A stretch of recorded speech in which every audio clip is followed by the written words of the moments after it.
Testing, testing. We are live, and we got two people in here. Nice. So this is Hello, just everybody.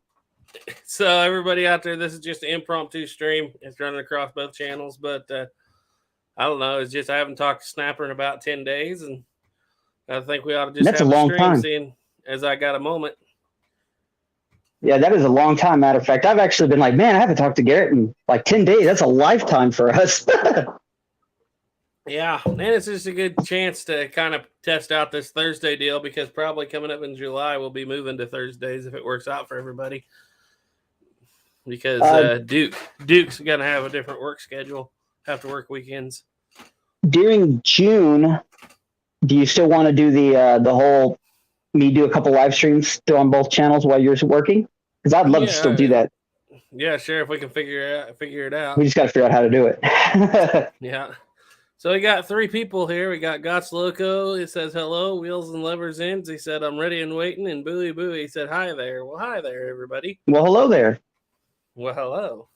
You guys don't even get safety robe Snapper tonight. He's unmasked. He's unmasked. Unmasked. Yeah. The camera, as soon as the camera saw me without my mask, it died. So that's usually how it works. More people coming in. Harmony Moss said hello. Hello. Said, hey, Garrett and Snapper. I hope you're feeling better, Snapper. Oh, yeah, I'm doing much better. Stephen M. Mann said, what's going on? Hey, man. I saw your short, and I'm still curious as to how you got 60 grains of powder and a conical bullet into that Remington rifle. I have no idea. I think I might have an idea, but I'm not quite sure. I think he might be using a very short bullet, like a very short bullet. No, because he said it was a 400. I don't remember how many grains. It was a pretty good bullet though. It was a decent sized bullet. I haven't figured that part out 100% yet. I thought it was hollow based maybe at first, but he said it wasn't. Well, yeah, so. But I can't even fit 60 grains inside the chamber of a Remington. So interesting to see how he did it. I've noticed if you stick powder in, like, I've never done it with the Remington, but with the Dragoon, you fill the cylinder full, and then you just compress the living crap out of the powder, add a little bit more powder, and then put a really short bullet. You can usually stick a lot of powder in, but I've never been able to do it with a full size conical or anything like that. I'm curious because let's see, I do about, I think 35 to 40 grains completely fills mine, and yeah, you could compress it, but he's done something. I'm really curious to see how he did that. Bowie said, my sister's been gone without a mask for years, and each time when she put it on, her face fell off. Texican 1836 said, just got the notification, fellas. Good evening. Hello. Red Viper 78 said, evening, gents. And Stephen M. Mann said, gave you all a riddle. Yes, you did. So, yeah, Snapper, tell us about your lathe. We were just talking about that. Something happened to your lathe. What happened? So what was I actually making on the lathe? I'm always cutting screws or making screws for guns quite often. And I'm just sitting there running it like normal. And then I get this extremely loud bang, and smoke come from right behind the headstock under is where all the switches and the electronics are. Mm-hmm. And oh man, I didn't know if I was happy or upset, because I've always wanted to go to like a different motor that you can actually control the speeds on, instead of the way it is now. You have one motor and you have to change belts out to change the speeds. Mm-hmm. But it ended up happening is somehow a chip worked its way through the headstock and somehow got underneath everything to the wiring and fell in between two wires and shorted a bunch of stuff out.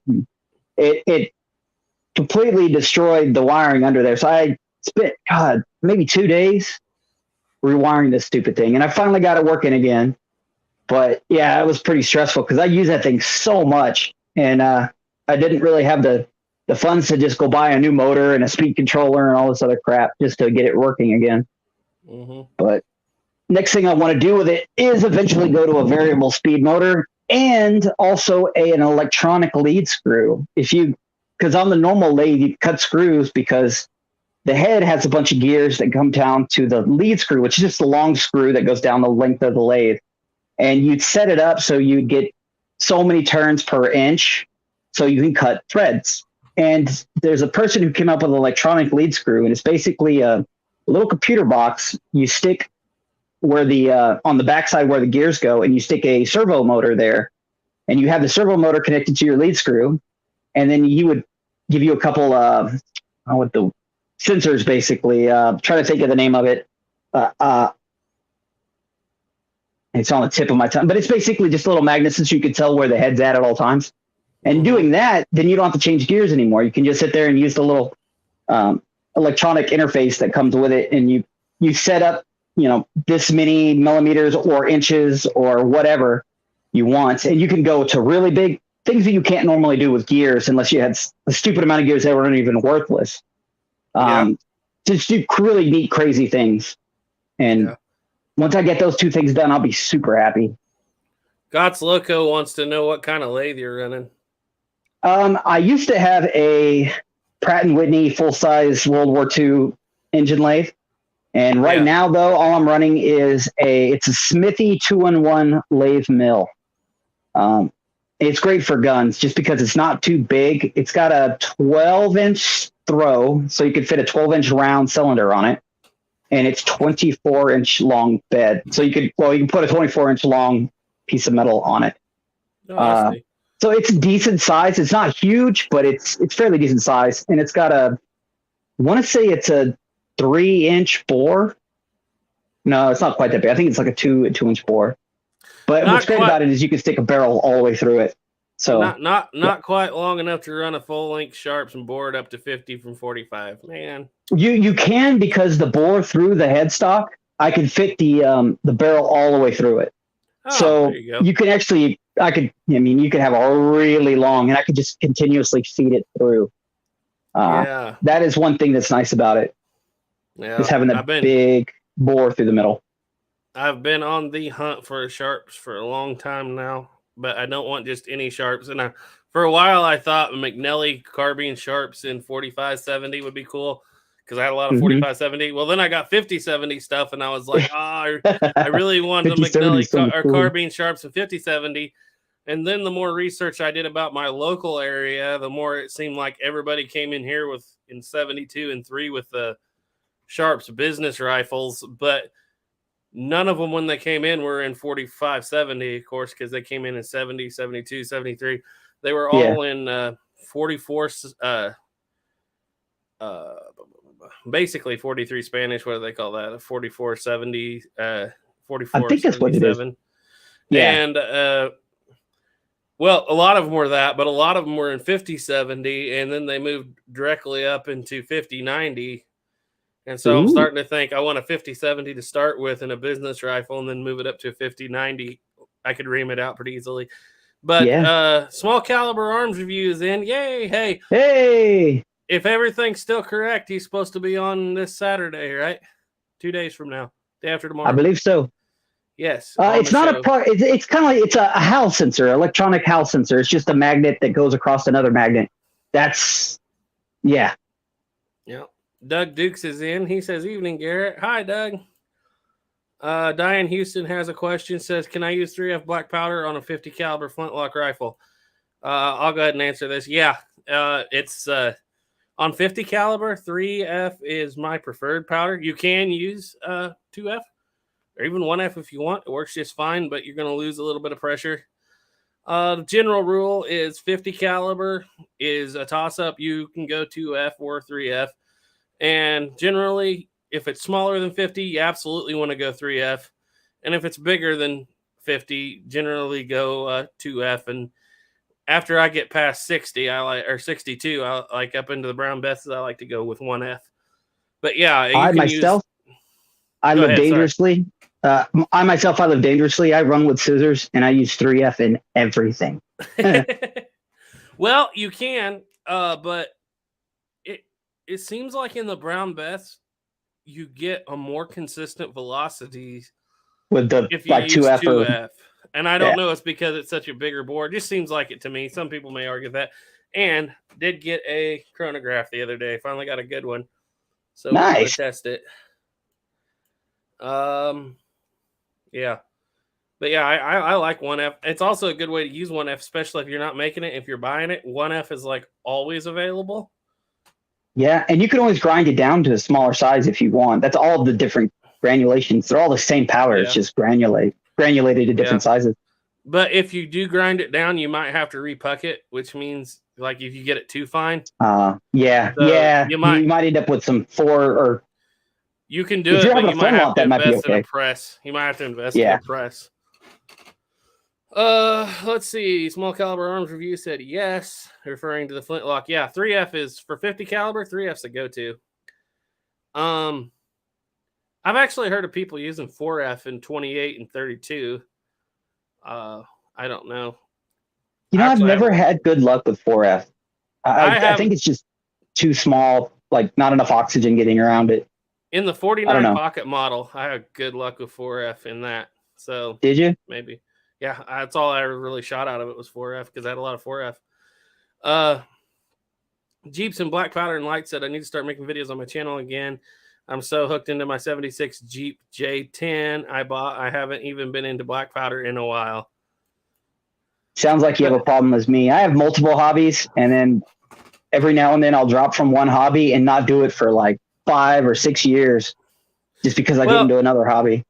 If we're not giving too much away, you could probably tell him what you used to, well, not everything you used to do, but what you did there for a while. Well, I owned a performance shop. We used to build race cars, engine parts, mostly on really high-end cars, a lot of Ferraris, Lamborghinis, but we started off with like Corvettes, Camaros, the GM LS engines, completely building them, doing cam jobs on them. And one of the cool things that I got to pioneer and play with was a thing that they call now free valve.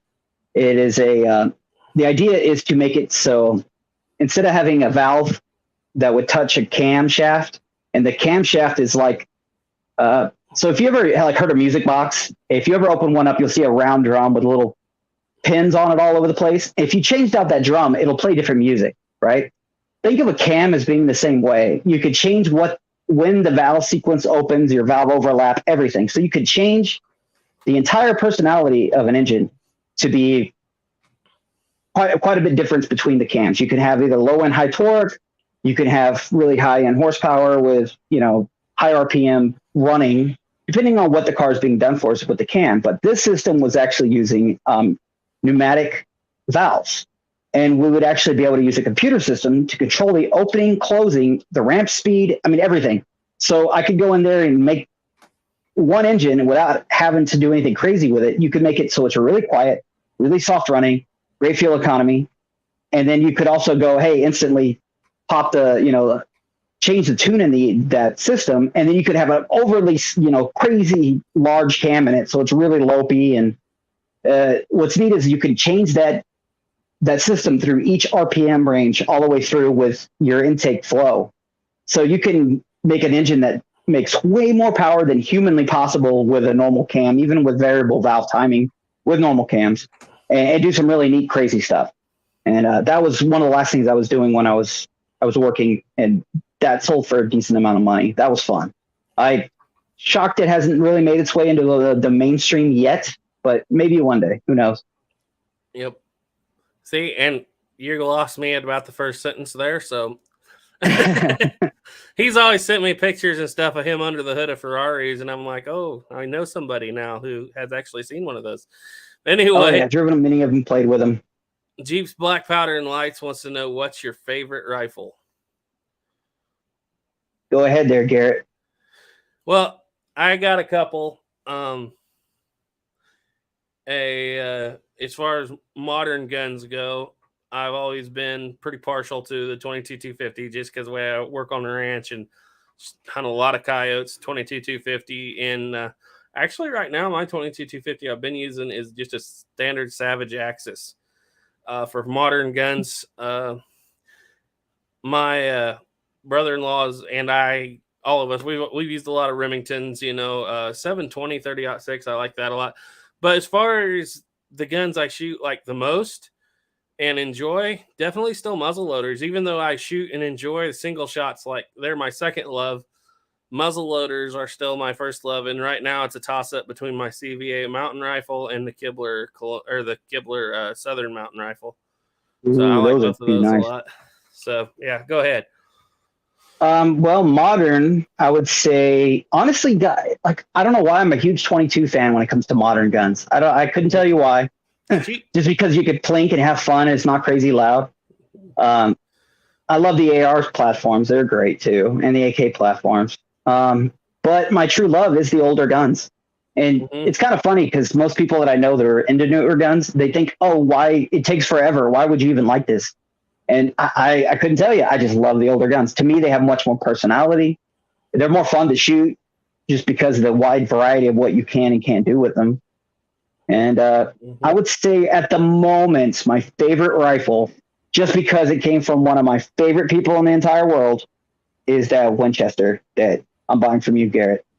I absolutely love that thing. It's that got a 73 Winchester.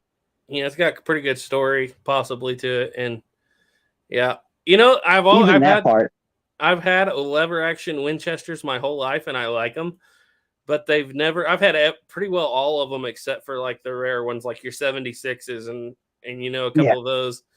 But like, and obviously I haven't had the 66 and the 60, but like had the 73s, had the 92s, the 94s, you know, never had a 95, but, you know, and I've always enjoyed those. What's that one we had for a while? It was the 88. It's like an internal hammer one, for a longer cartridge. But anyway, I always loved them, but they've never been my first love, I guess. I don't know why. I mean, they should be, but I don't know. I'm just always been more into muzzle loading, even in my cowboy era, you know. I don't know. Or single shots, but it's mostly because I think of the history. At least in my area around Dodge City and this, you know, South Central Kansas, a lot more single shots for a lot of the time than anything else. But yeah. Yeah. I really do like I want to get a trade gun just because it's just being so iconic. That'd probably be one of my top favorite if I had one. At the moment, though, I don't really have any muzzle loading rifles. I mean, I have a. You have an Invest Arms. Yeah, that thing, but I've never even fired it yet. Yeah, I haven't done too much with it. I would love to get a Kibler. Like, I think that's something I'd really like to get. But honestly, that's why it's like it's so good having like the three of us. Usually we have Duke on here too. It's because like we all love the guns, but obviously we have like I love muzzle loading. I love Springfield trapdoors. You love, you know, your Colt revolvers, and I do too. But I think at this point you probably love them a little more than I do, even. And you love the lever actions. You know, Duke is into the trade guns and the sharps. You know. And so we love the same things, but we have a wider variety of what we love. Yeah. And there's nothing wrong with that. We don't all have to exactly like the same thing. Exactly. That's what makes life so much fun. If we all like the same thing, it'd be boring. We'd all be fighting over the same gun. Yeah. Texican 1836 said, my 1766 Charlottesville will prime with 2F all day. Yeah, you and Ethan and Caleb, and we've had this discussion a lot. Ethan and Caleb don't honestly see the advantage to priming with 4F other than I have a lot of 4F because when you make powder, generally you wind up with 4F unless you repuck it into another deal. But I prime with 4F and I really like it, but I'm also using a really small squirrel rifle most of the time. I'm shooting my favorite flintlock rifles in 36. And so I always prime with a little primer, and Ethan and Caleb, they shoot the military guns, which you prime with the same thing that's in the paper cartridge. So they're usually priming with 2 or 1F, and they get along just fine, and they don't see the advantage. I think the 4F goes off a little faster, but I don't think it's that much. You may get a few less hang fires with it. It's not something you notice a lot, but what I've noticed is I like using the primer so I don't have to open my porn twice. Like pour down with paper cartridges, you prime before you load, which is weird to a lot of people. But historically speaking, like with the mountain men's and whatnot, were they using 4F or were they just using the same stuff that they were shooting? They would prime with what they had in the horn. That's kind of what I was thinking. Priming flasks existed, of course, and you would use them for like target shooting or maybe back east. But that's just another to carry 2 different types of powder would have been insane in the mountains. I feel like I kind of agree with you, and you would think that. why go through all that extra if you already have one? He's carrying everything on his back or his horse. Why would you want to have more and things most that you don't people need? just, and what you realize is a lot of the stuff I've read, it seems like people see we do things safely, and so mostly you're going to see people, they'll, if they have a fiddle peg plug on their horn, bite that, take their measure, pour it down the barrel. They'll plug that just in case something happens, plug the horn, right? Pour that down the barrel, get your patch, get your ball, get that down the barrel, then lift the rifle, pull the plug with your teeth again, prime with the horn, shut that, and close your horn, and you're ready to fire. I think a lot of what was going on back then in the day was bite it, open it, prime your pan, leave the gun on half cock, then go ahead with your horn still open. Maybe not even use a measure, probably did, but with your horn still open, go ahead and pour it in, and then you're only opening the horn one time. But today, it's weird because militaries loaded or primed before they loaded for primed before they loaded, years. But safety hadn't been invented yet, so yeah. And what's funny is today, and like even the YouTube or the reenacting world, if you do that with a paper cartridge, everybody's like, "Oh, well, that's just historically a military thing." But if you do the exact same thing with a horn, the safety Nazis will come down on you. And yeah, you know what it is? I think simplicity and speed of reload to them was far more important than the safety aspect of it. And I use a priming flask, but it's just a little flask that hangs on my neck. It holds about 30 grains or so, and it spits out. You just press down, drop, spits out like 3 grains into the pan. And so it's like super fast, super efficient. It only uses 4F. It plugs with 3. So that's the whole reason I still prime with 4F is it's just, and it is historically accurate to an extent, but it's less of a hassle of having to open your horn twice. So Jeeps said, yeah, this 76 Jeep J10 is a pickup, original kind of Gladiators with the AMC 360. Lots of rust and welding going on with that. So the black powder fund is gone. It is gone. Yeah, I know that feeling. Okay, what is your opinion on using quartz rocks in your flintlocks? I have a hard time finding flint, so I took up some quartz after remembering it sparks as a kid, and it worked. Okay, so I'm not a geologist, so I have to ask, quartz and obsidian the same thing? Because you can use all kinds of rocks in flintlocks. And people back in the day used whatever they could find, and that's what made flintlock so popular. You got anything, Snapper? Isn't quartz with that? The new rocks or the flints you would buy modern if you went to like the store, and they're like perfectly smooth. Isn't that quartz? Well, those are cut flints usually. I'm not sure. Yeah. I know that. I've never had luck with those. Ethan goes out to where he goes to drill with the army, and there's flint laying just everywhere. So he brings back big flints and naps them down. I need to learn how to nap flint so bad. That's the thing about a flintlock. The flints we're getting free. We're making powder for about $3 a pound. I'm still casting lead out of free lead pipes that I found. So it's like, shoot. So cheap to shoot all day for nothing. Stephen M. Mann said, I wish I could trust my new chronograph. I'm not believing it. Yeah, I saw you were getting some pretty good velocity out of hand-thrown items or whatever it was the other day. That's funny. And referring to his Remington with the 60 grains, he said a shorter bullet is 1/3 of the formula.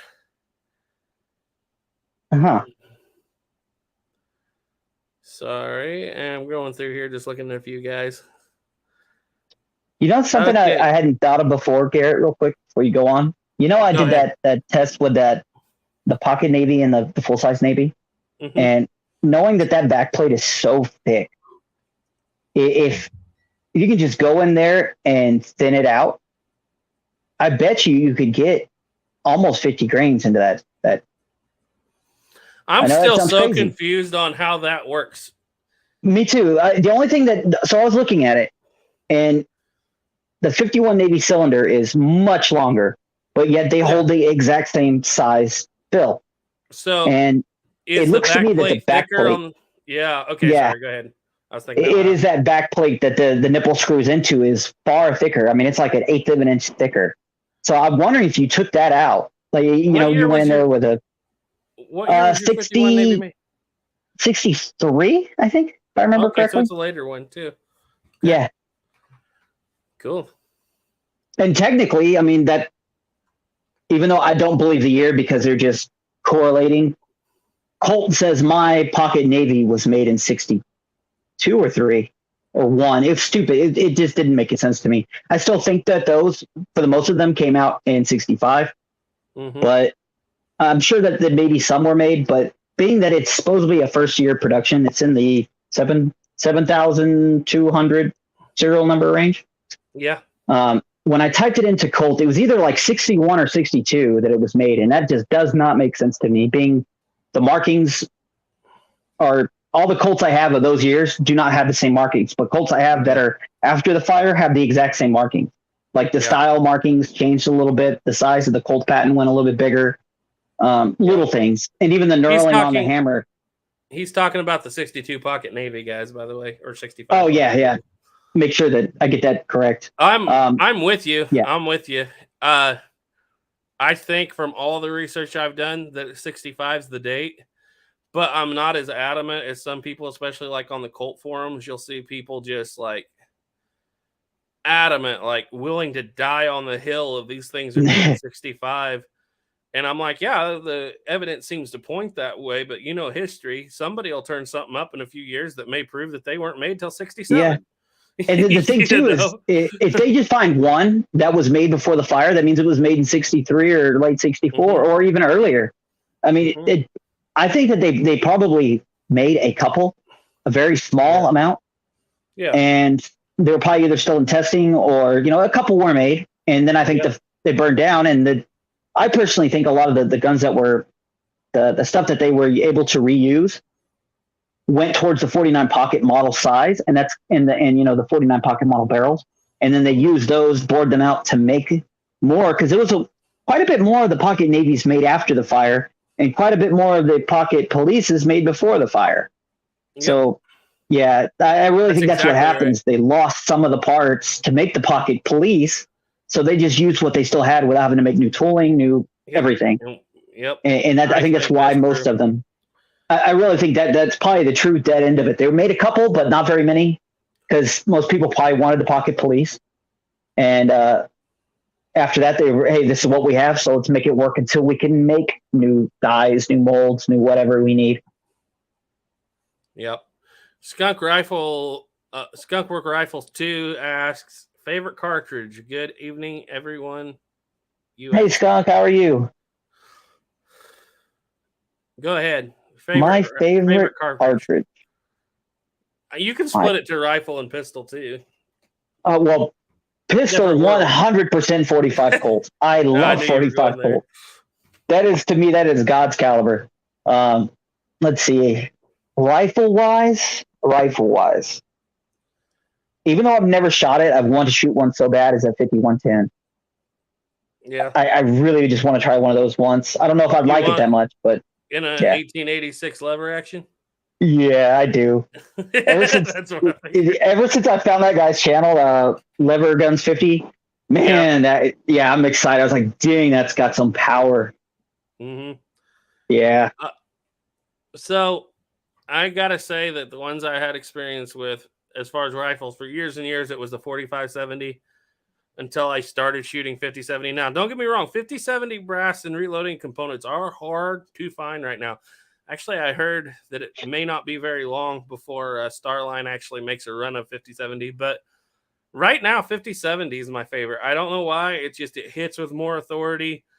It may be the guns. I don't know. 5070 right now is my favorite, and 45 Colt is always going to be my favorite handgun round for that. The 5070. How much more recoil do you get from it over 4570? Well, it depends, because you see 4570 itself. You have the 405 grain bullet that they originally used, and then you got the 500 grain bullet that they used in the 1880s, which that thing's got recoil. Now, the 5070 always shot militarily speaking, always shot a 450 grain bullet. So it's right in the middle. So the recoil's comparable to 4570, shall we say. But there are if you're shooting like a Sharps with 50-70, they get those things all the way up to 600 grain bullets. So that's going to have a lot of recoil. Obviously, like I said, the 450 grain bullet kicks harder than the 405 grain 45-70 bullet, but not as hard as the 500 grain 45-70 bullet. But Makes sense. it's a shorter cartridge because since it's 50 caliber, you can get that It doesn't much have powder. to be as long. Yeah, a shorter cartridge, shorter receiver. I don't know. It's just something about it. It hits with a lot of authority just because of how big the diameter is, you know. And that's what's in that cadet rifle, right? The 50-70? Yeah, that was the government's cartridge from 66 to 1873. So Gotcha. all the guns in there, they used them, you know, and really was a big buffalo hunting round before the 50-90 came out. And yeah, everybody liked it. It was just an all-around good cartridge, you know. Oh, real quick, speaking of, remember quite a while ago I was telling you I was shooting the Remington Iroquois, the little reloaded 22s, and it had like no power. So I reloaded it a little differently this time. And before I would just seat fill the cartridge pretty much full and then seat a round ball on top. Yeah. And it still was really weak. So I was like, you know what, if I add a little bit more pressure, I sunk the ball into the cartridge quite a bit deeper to compress the powder. Mm-hmm. Yeah, that thing is not a weak cartridge anymore. Oh, yeah. Everything I was having a hard time punching through before, I had no problem anymore. Get a little. Well, your powder probably got a little better too. That too. I was now, I would say, at least equivalent to regular, like brand new CCI 22 LR, very close to that. So it makes decent power now for a little tiny revolver that fits in the palm of your hand. Yep, because we shot that Smith & Wesson #1 a lot, and we did it that way too. But we never always loaded it with 4F too, so that probably helps a little bit too with power. Yeah, I haven't done that. Jeep said his favorite rifle is lever action 44 Big Boy Henry. Black powder would be a 54 caliber Hawken. 54 is God's caliber in a Hawken, and as far as I'm concerned, it's absolutely my favorite caliber. Or black powder cartridges in my 74 Sharps Quigley edition. So is that a 45-70 Jeeps? Or is that, did you go ahead and get the 45, 110, or 120? Rod's Vintage Guns and Gab said, greetings, guys. Stephen M. Mann's favorite cartridge is 35 Wheelin'. That's a good old one. That is. I haven't seen one of those around for years. Side-by-side shotguns were part of the Frontier also. Yeah, they were a little later on. Like where I'm dressed up as right now, yeah, they existed, but they were pretty expensive for like the 1820s and 30s, that era. But yeah, they were definitely a big part of the post-Civil War Frontier. That percussion shotgun I have, the double barrel, I need to figure out what year that thing was made. I'm really curious on that. I'm thinking 60s, 1860s, maybe 1850s. It's a Richards, isn't it? So yes. Belgium made, maybe? Yes, I believe it's the Belgium. It's not an English one.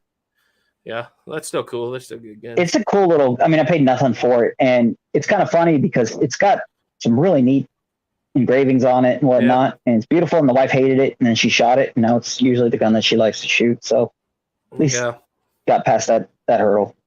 Jeeps said it's just sickening how my 1874 Sharps Quigley cost $2,000. Yeah. They're not cheap. You can get them for a little cheaper than that nowadays. But like I said, I'm always looking for one in 50-70.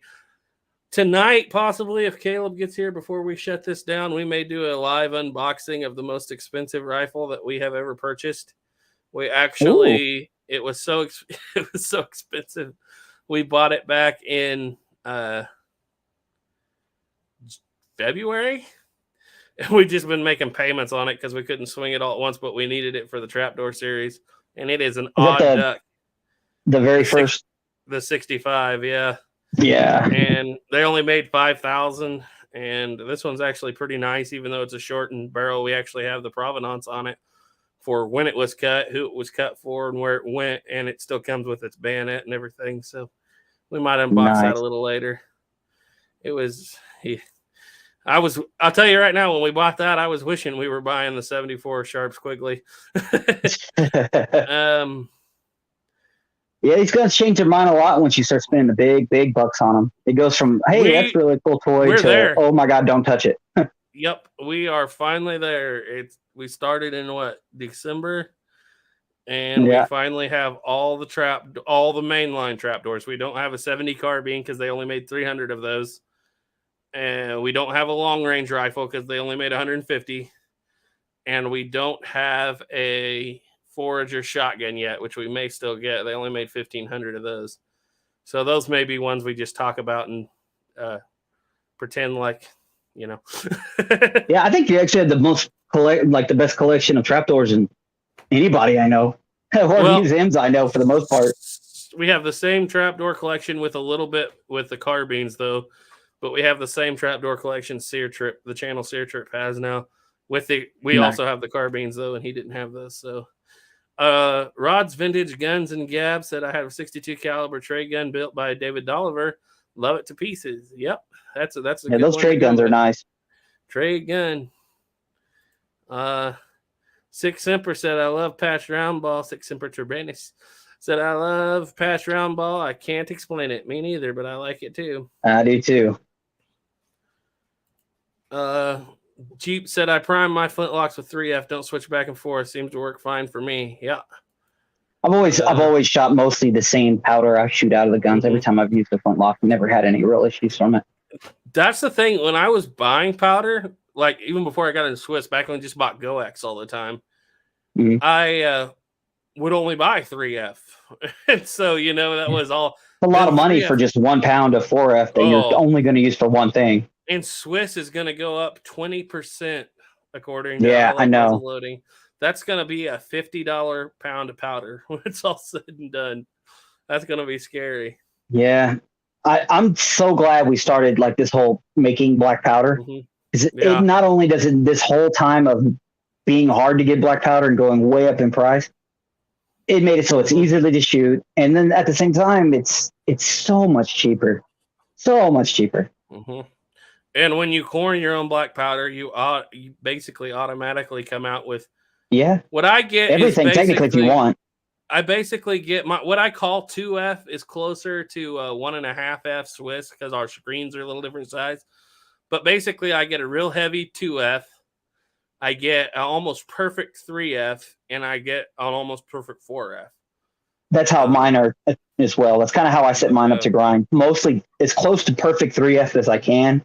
And then you get some a little bigger and then some smaller. Yeah, but right now I'm actually set up to make about 2-to-1, 2F to 3F for the most part. And then right now I'm just repucking the 4F because I've got so much 4F I'll never use it all. But because Ethan shoots those 200 grain charges, that'll eat a pound of powder fast. Yes, it does. You go out there with 100, 200 grain charge paper cartridges, that will eat a pound of powder in a hurry. Yep. He said, Stephen M. Mann agreed. Doug Duke said, I also prime with 4F, but just me. Yeah, I use it just because I have the 4F. It might make it a little faster. And like I said, I don't have to open the horn twice. So quartz and flint are both the same hardness, but flint is much finer grained. Obsidian is no good for gun flints.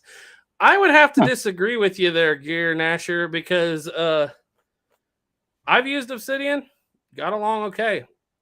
Everything black powder has used obsidian and got along okay. Maybe it's just having the right stuff. Maybe you get lucky. I don't know. But just about everything I've tried as far as that goes has worked. I'm wondering if it's the hardness of your video on that. Prison. Yeah. I've always noticed if you have a really hard prison, even crappy flints work pretty well. Yeah. And I'm not saying it's better than a good English flint, but it will work. Maybe it doesn't spark as good. Maybe that's what he's saying. I should have prefaced with that. But Jeep said quartz is the most common rock on the planet. Atlatl Man said, I've used pyrite heavy quartz for fire starting and steel. I like it better than flint. Doug Dukes is right. Quartz and obsidian, different composition, but both will scrape metal. Exactly. And Rod said those cut flints are agates. Yeah, I don't use the cut flints. I only use strike flints. Yeah, Either Ethan makes them or go to Track of the Wolf and get Tom Knapp flints. Those are. I went and got some of the flints from the Nepal cache. Who's that company? It's IMA. Was it that or Royal Tiger? Somebody? Yeah, but basically there was a big cache that came out of Nepal, a bunch of guns in the early 2000s, and I bought like 10 pounds of flints that were napped for the Brown Bess and pistols. Mm-hmm. And I think I paid $20 for it. And what's neat is they were all original flints, from the Flint from the 1700s. And they work great. They actually work really great. Yep. I don't even nap the flints. Ethan does all the flint work. But I found out here lately that a lot of the flints you order, even from like Track of the Wolf, have a really high hump, and you got to nap them anyway yourself. So I don't know if they had a bad run or what, but the flints have not been that great here lately that they've been bringing in. So Ethan needs to make a gun flint napping video. Cool that he does it. I make my own flint from Texas Chert. Texas 1836 said, I never put much stock in the fact that French flint was better than English until I tried it.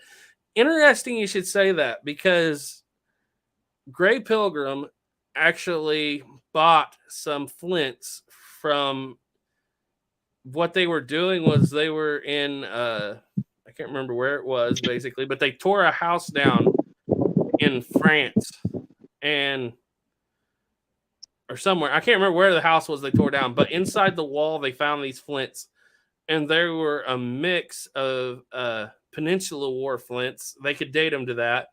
They were a mix of French and British flints from the time period. Just like Snapper was saying, he got a bunch of those too, but from the Nepal cache.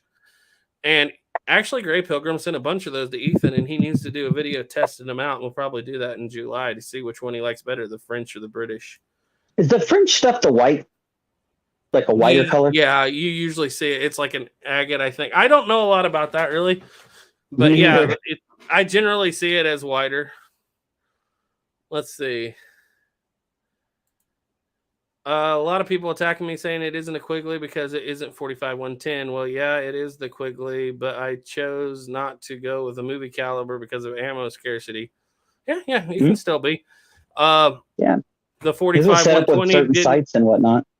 I don't think the 45-120 hit the shelves until the 1880s anyway, so that's one reason I thought about getting one but stayed away from it. 45-70 would have came out earlier, so it's a little bit more of a Buffalo round. By the time 45-120 did come out, Buffalo were pretty well gone. I think 45-90 came out in 1877. 45-120 may have came out in 1880. I have to look again, but I think it's the mid to later 80s. So, yeah. No, it's still a Quigley gun. And if you want to, you can always ream it out and make it bigger. I was just questioning because I was just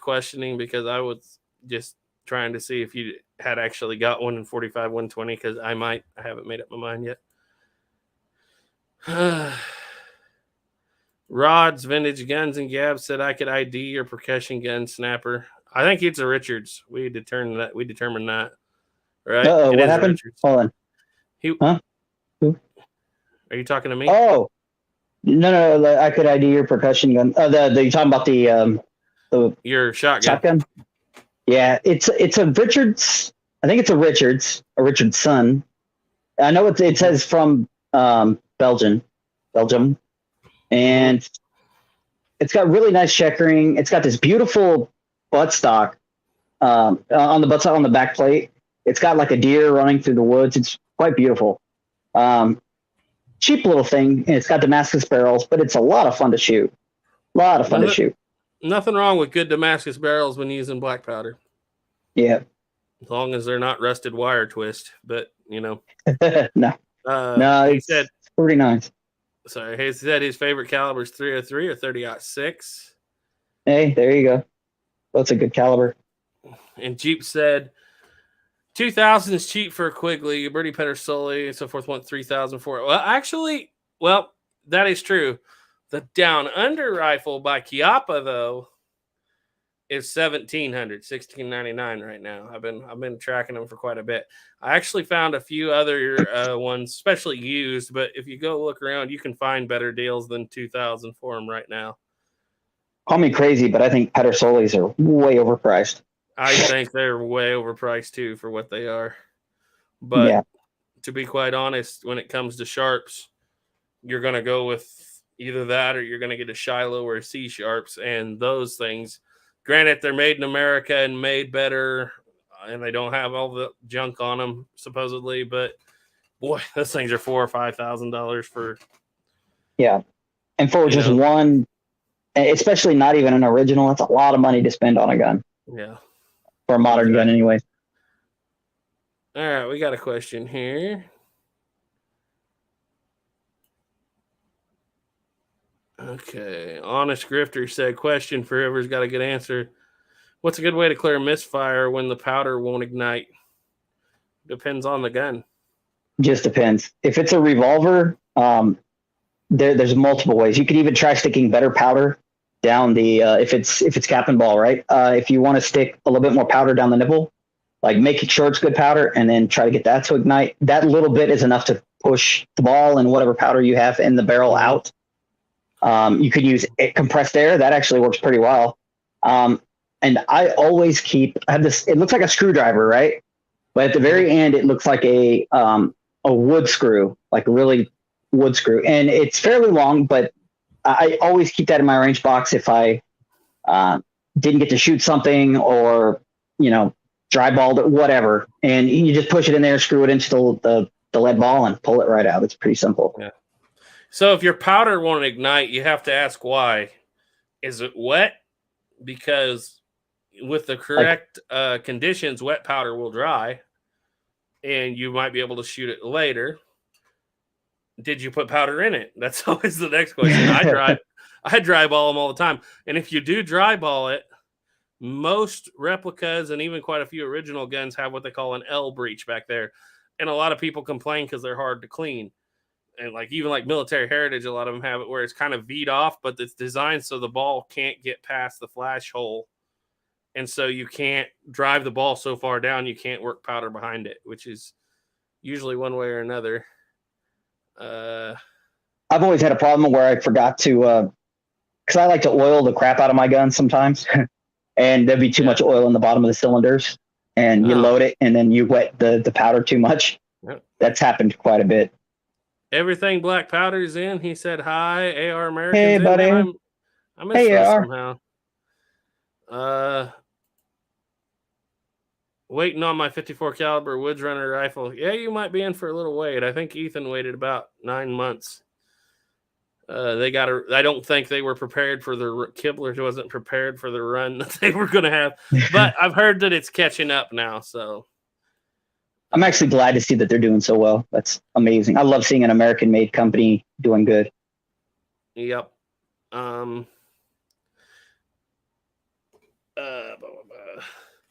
Yeah, it's impossible to find 45 110, but honestly, 45 110 brass on the internet is easier to find. What I found was it and 5090 were easier to find than 5070 and cheaper. 5070 is coming back, though, guys. Just hang in there because Duke just called me. Said he knows, wouldn't just call me a couple days ago, said he talked to somebody who was in the know at Starline Brass and said if you get it pre-ordered now, they're going to make a run I'm probably going to get this wrong, like January of next year, early January. So I don't know. But yeah, so obviously I'm going to hand load. It doesn't matter what I get. I'm going to load everything I shoot. So load 45 70s, 50 70s.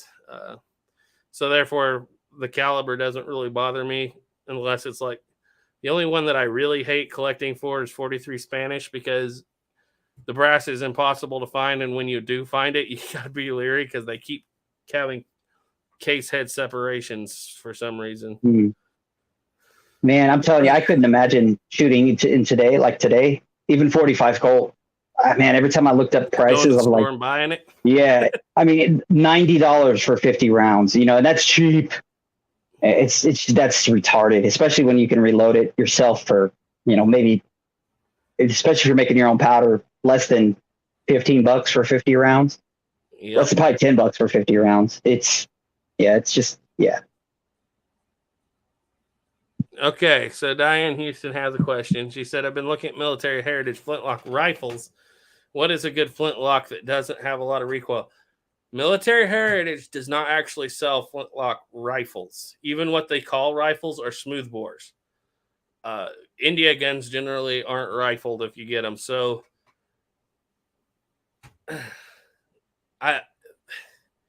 recoil. Most of those are military guns, so they're going to be pretty big guns.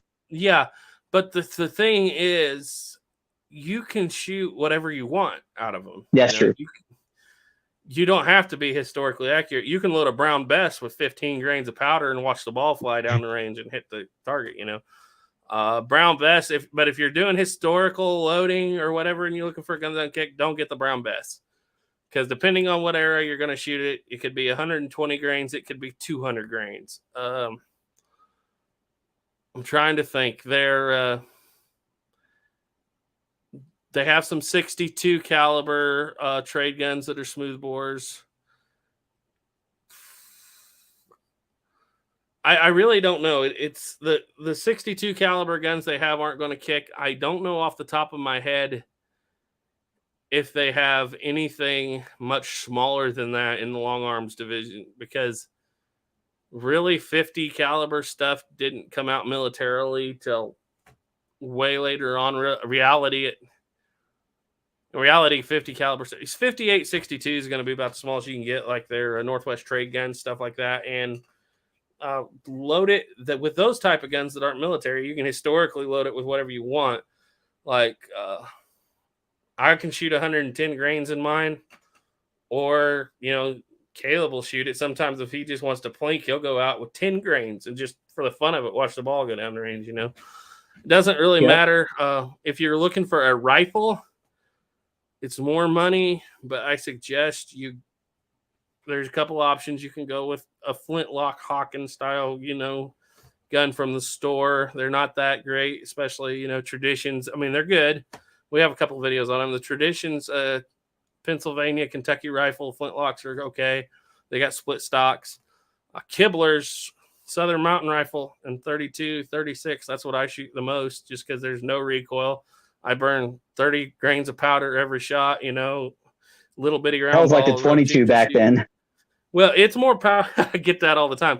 It's more powerful than a 22 because it's quite a bit hotter than a 51 Navy. Right. And has a longer barrel. But basically, I agree with the premise of that it's one of the cheapest, lightest recoil things to shoot. So, yeah. I got to get one of those. I want one. Yeah, if you're willing to spend $1,200, get yourself a Kibler.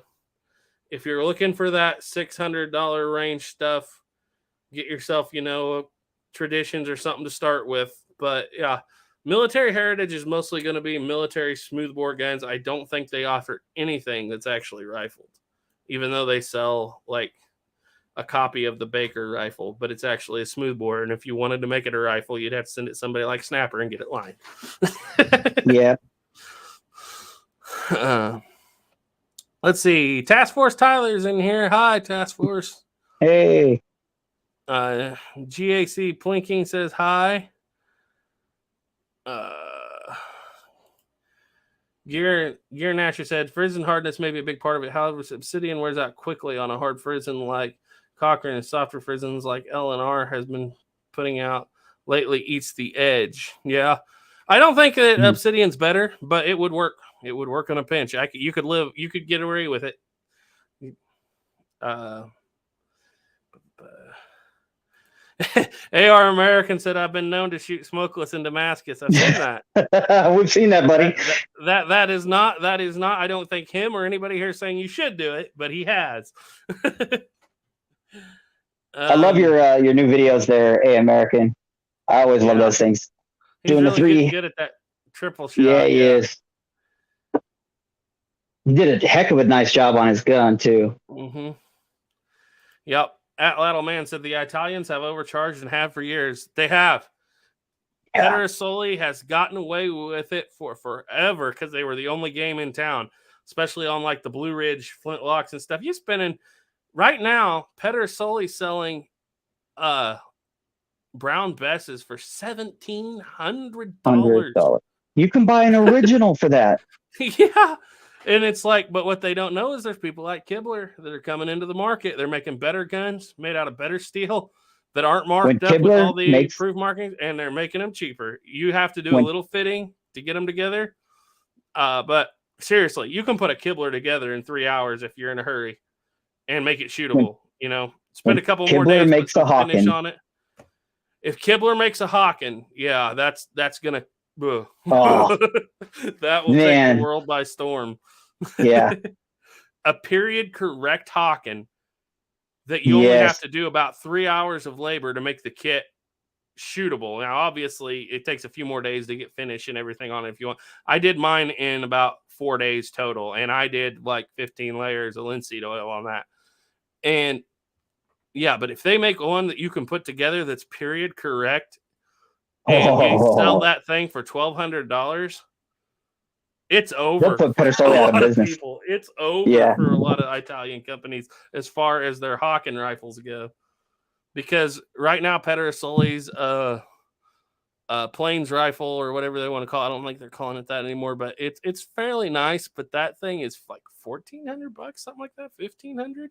And it's the part that I hate about the Pedersoli is the laser engraving, like all the modern crap they have to put on it. It's like you charge this much money, but yet you still have the really cheap black powder only markings. It's just, it kills it for me. Yep. I'm sure they're great guns, but yeah, Kibler, you just wait. Kibler's going to turn out two things, I think. I know these talked about doing the trade gun. That'll probably be next. And then after that, I think he's going to do a Hawken. And with just a few more guns in the market for them, they will own the American muzzleloading market, I think. They have now we just need to find a company to make American revolver replicas. Yeah.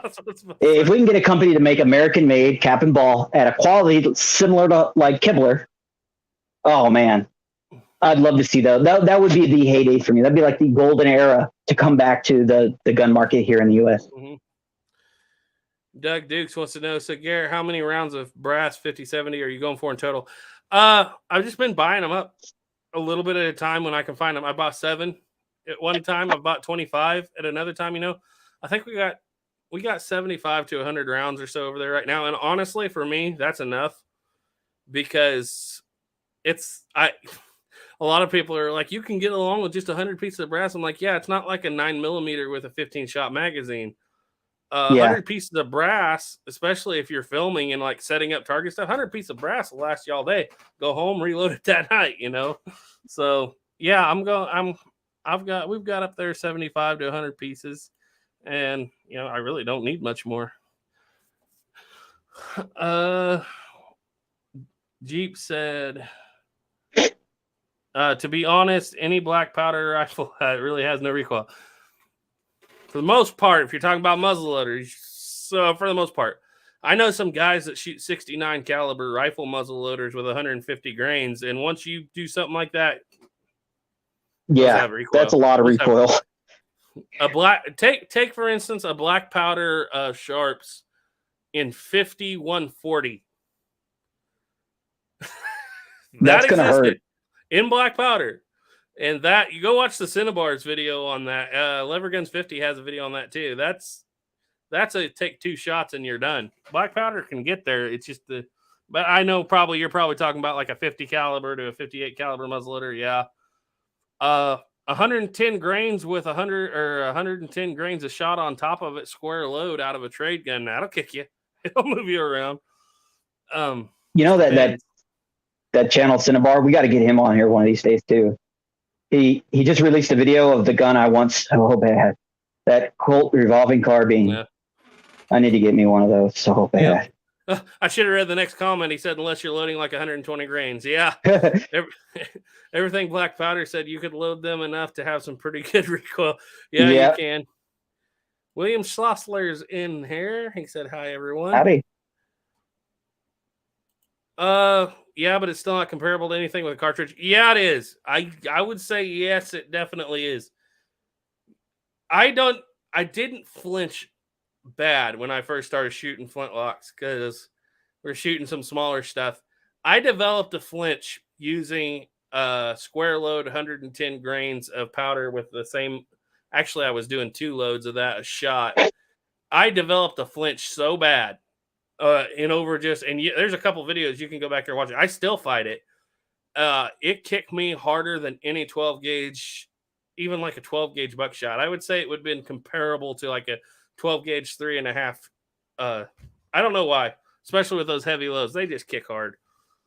I think the hardest thing I've ever shot with kick was a brown bess with almost 200 grains of powder. But that's not, it's a musket, not a rifle.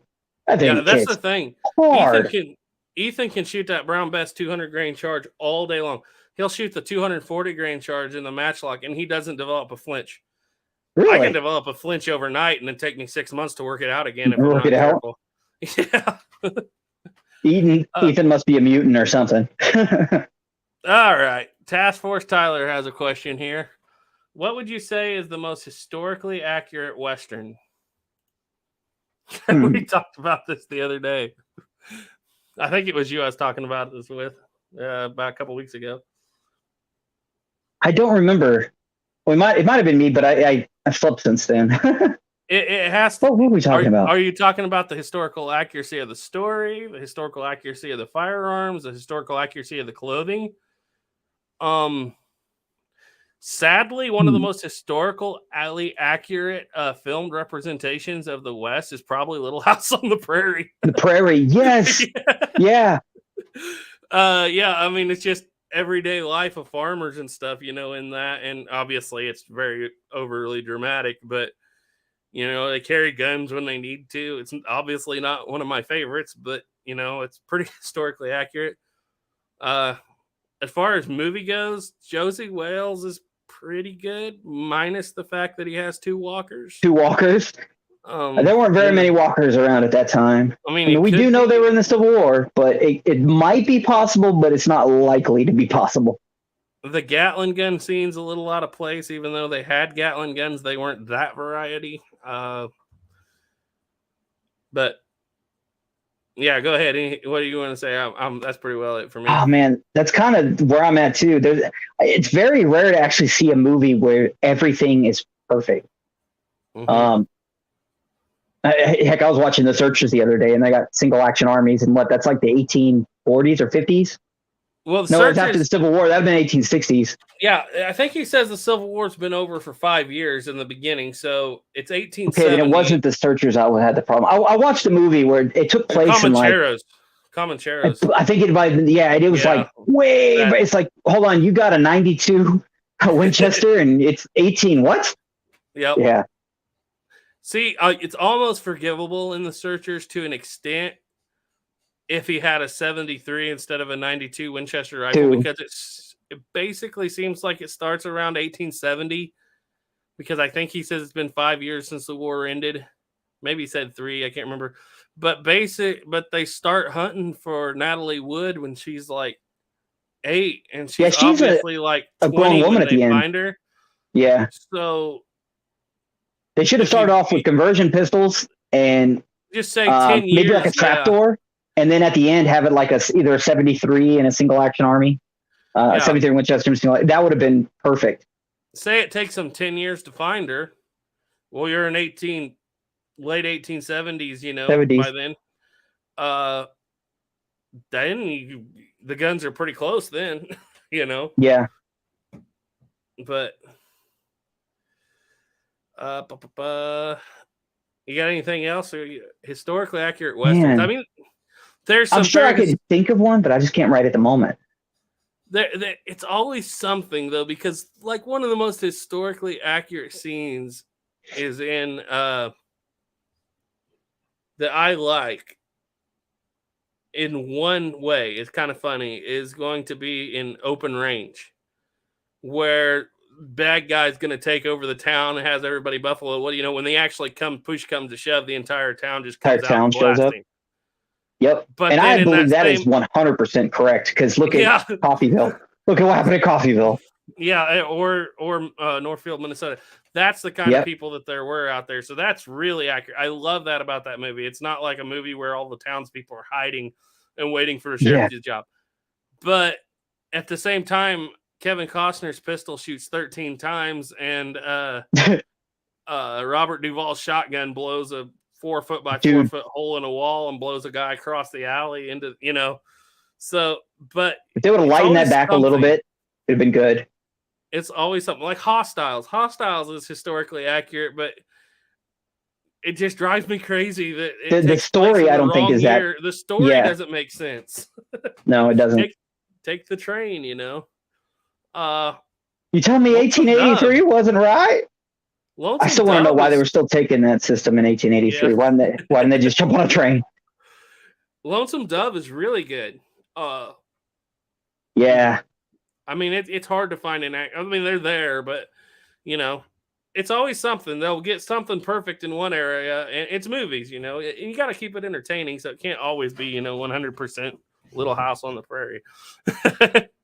What's crazy is thinking about the scene where the whole town comes out and fights.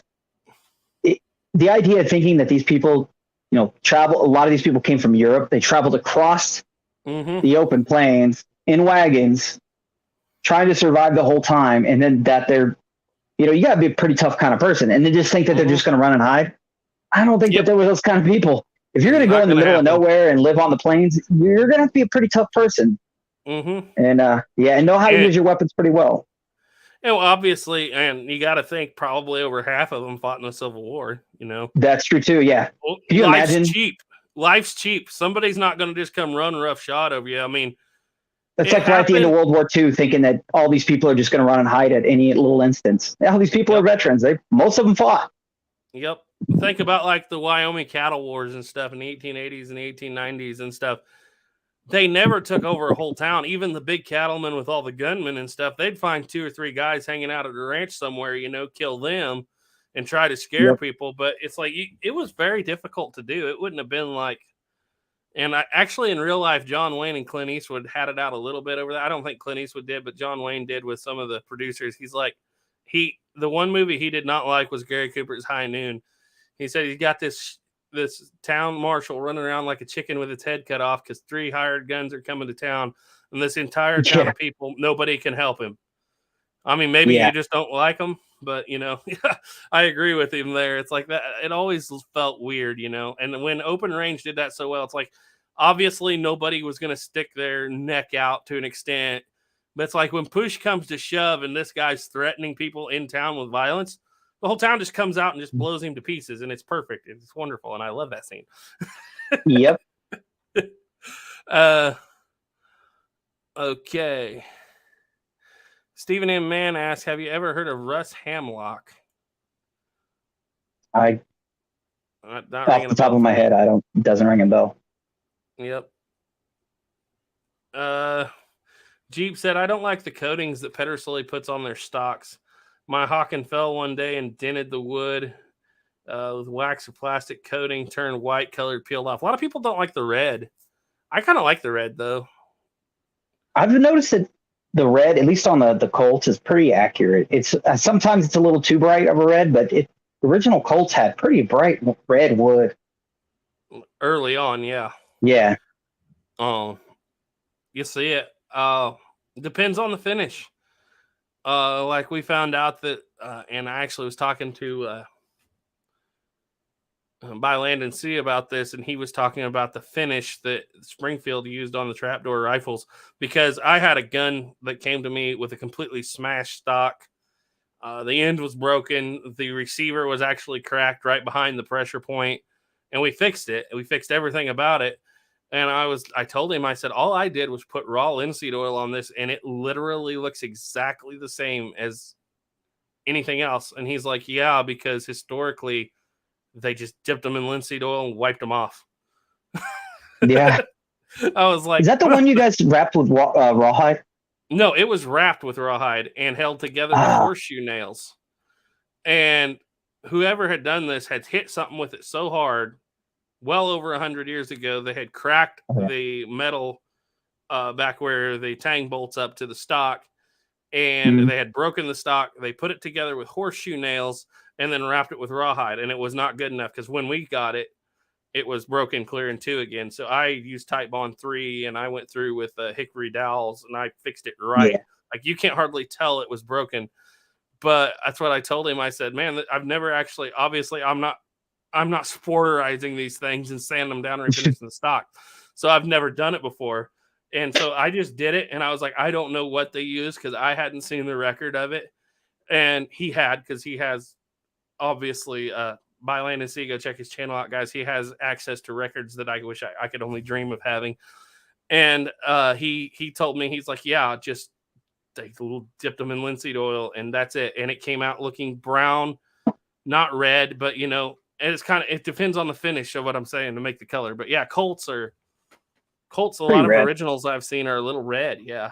So I've noticed that if it's the military version, it's more of a oil finish on the grips, and it's more brown than red. It's got a little red in it. But if you get a civilian version with the high gloss, like say for my 49 pocket model, it's not quite as red as like say a Uberti, but if you added just a tiny bit more darkening to that, that's about what it looks like for the civilian version with the really thick lacquer. That's kind of how it looks. It's a little bit darker, but it's pretty close. Yep. Wes Mosser Outdoor Hobbies was swampy. He said, love my Southern Mountain Rifle 36. That's a good name. And yes, I love my Southern Mountain Rifle 36 too. It's one of my favorite guns. And Doug Duke said a good file can fix those Italian markings. Yes, sir. Everything Black Powder said I'm reduced to making 50-70 out of 348 Winchester and other strange cartridges. Yeah, I've heard you can do that.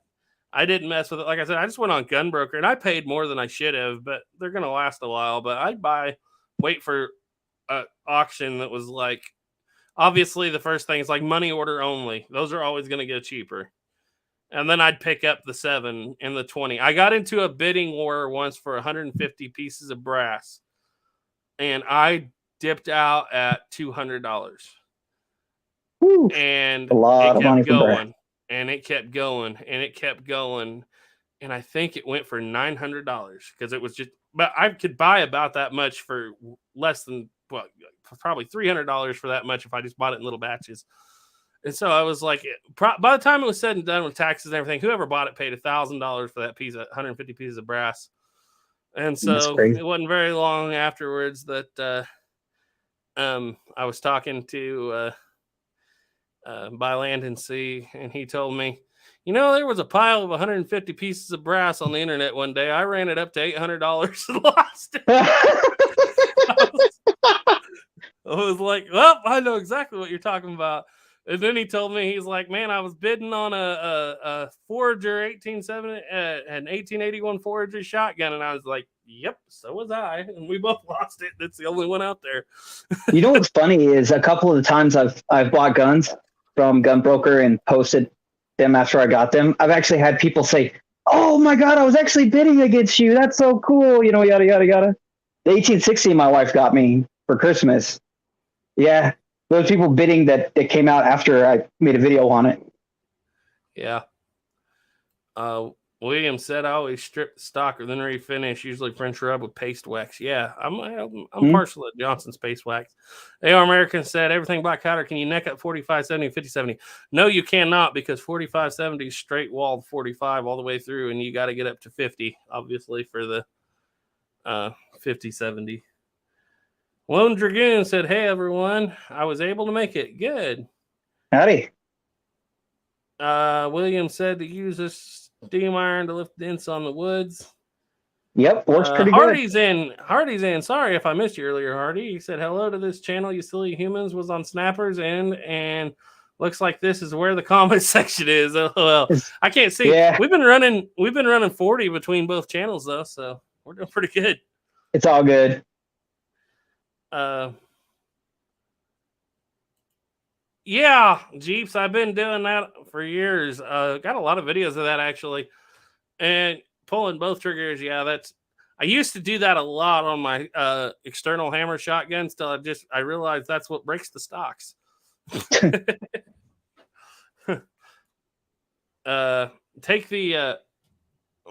shotgun, my side by side I used for years, and Caleb actually has it now, but was basically the Colt 1880 or 78, but it was the one that Cimarron makes, and it actually has 3-inch chambers.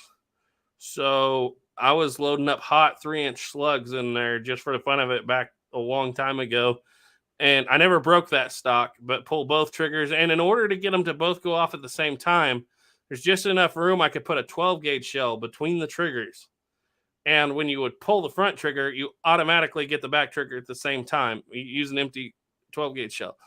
And with 3-inch slugs, that was hard on things. I probably wouldn't do it again, going back and looking at it.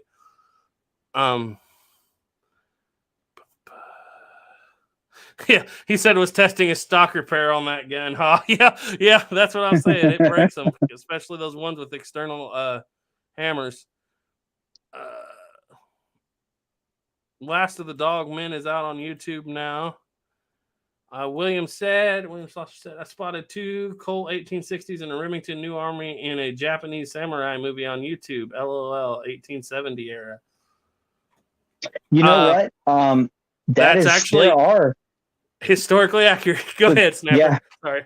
Yeah, believe it or not, you'd be amazed how many Colts made it to Japan. There are even Colt single action armies with the Japanese crest, the flower crest. I forgot the exact name of it, but yeah, on the wood stocks, because quite a bit of Colts went to Japan.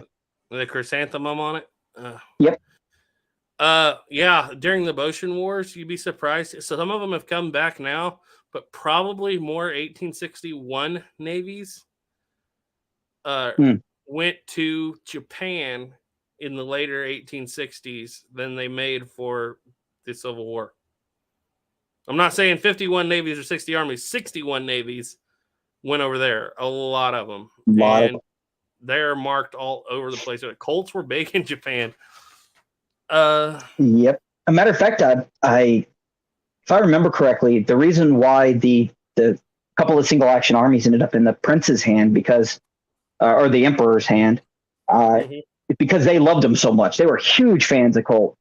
And it was a gift that was sent to the emperor. 2 beautiful single action armies. They're still there. And yeah, they dressed them up real nice. Yeah. Japan is probably one of the, outside of course, like Mexico and England and some of those places, Japan's going to be one of those countries where you're going to find more Colts than most other countries.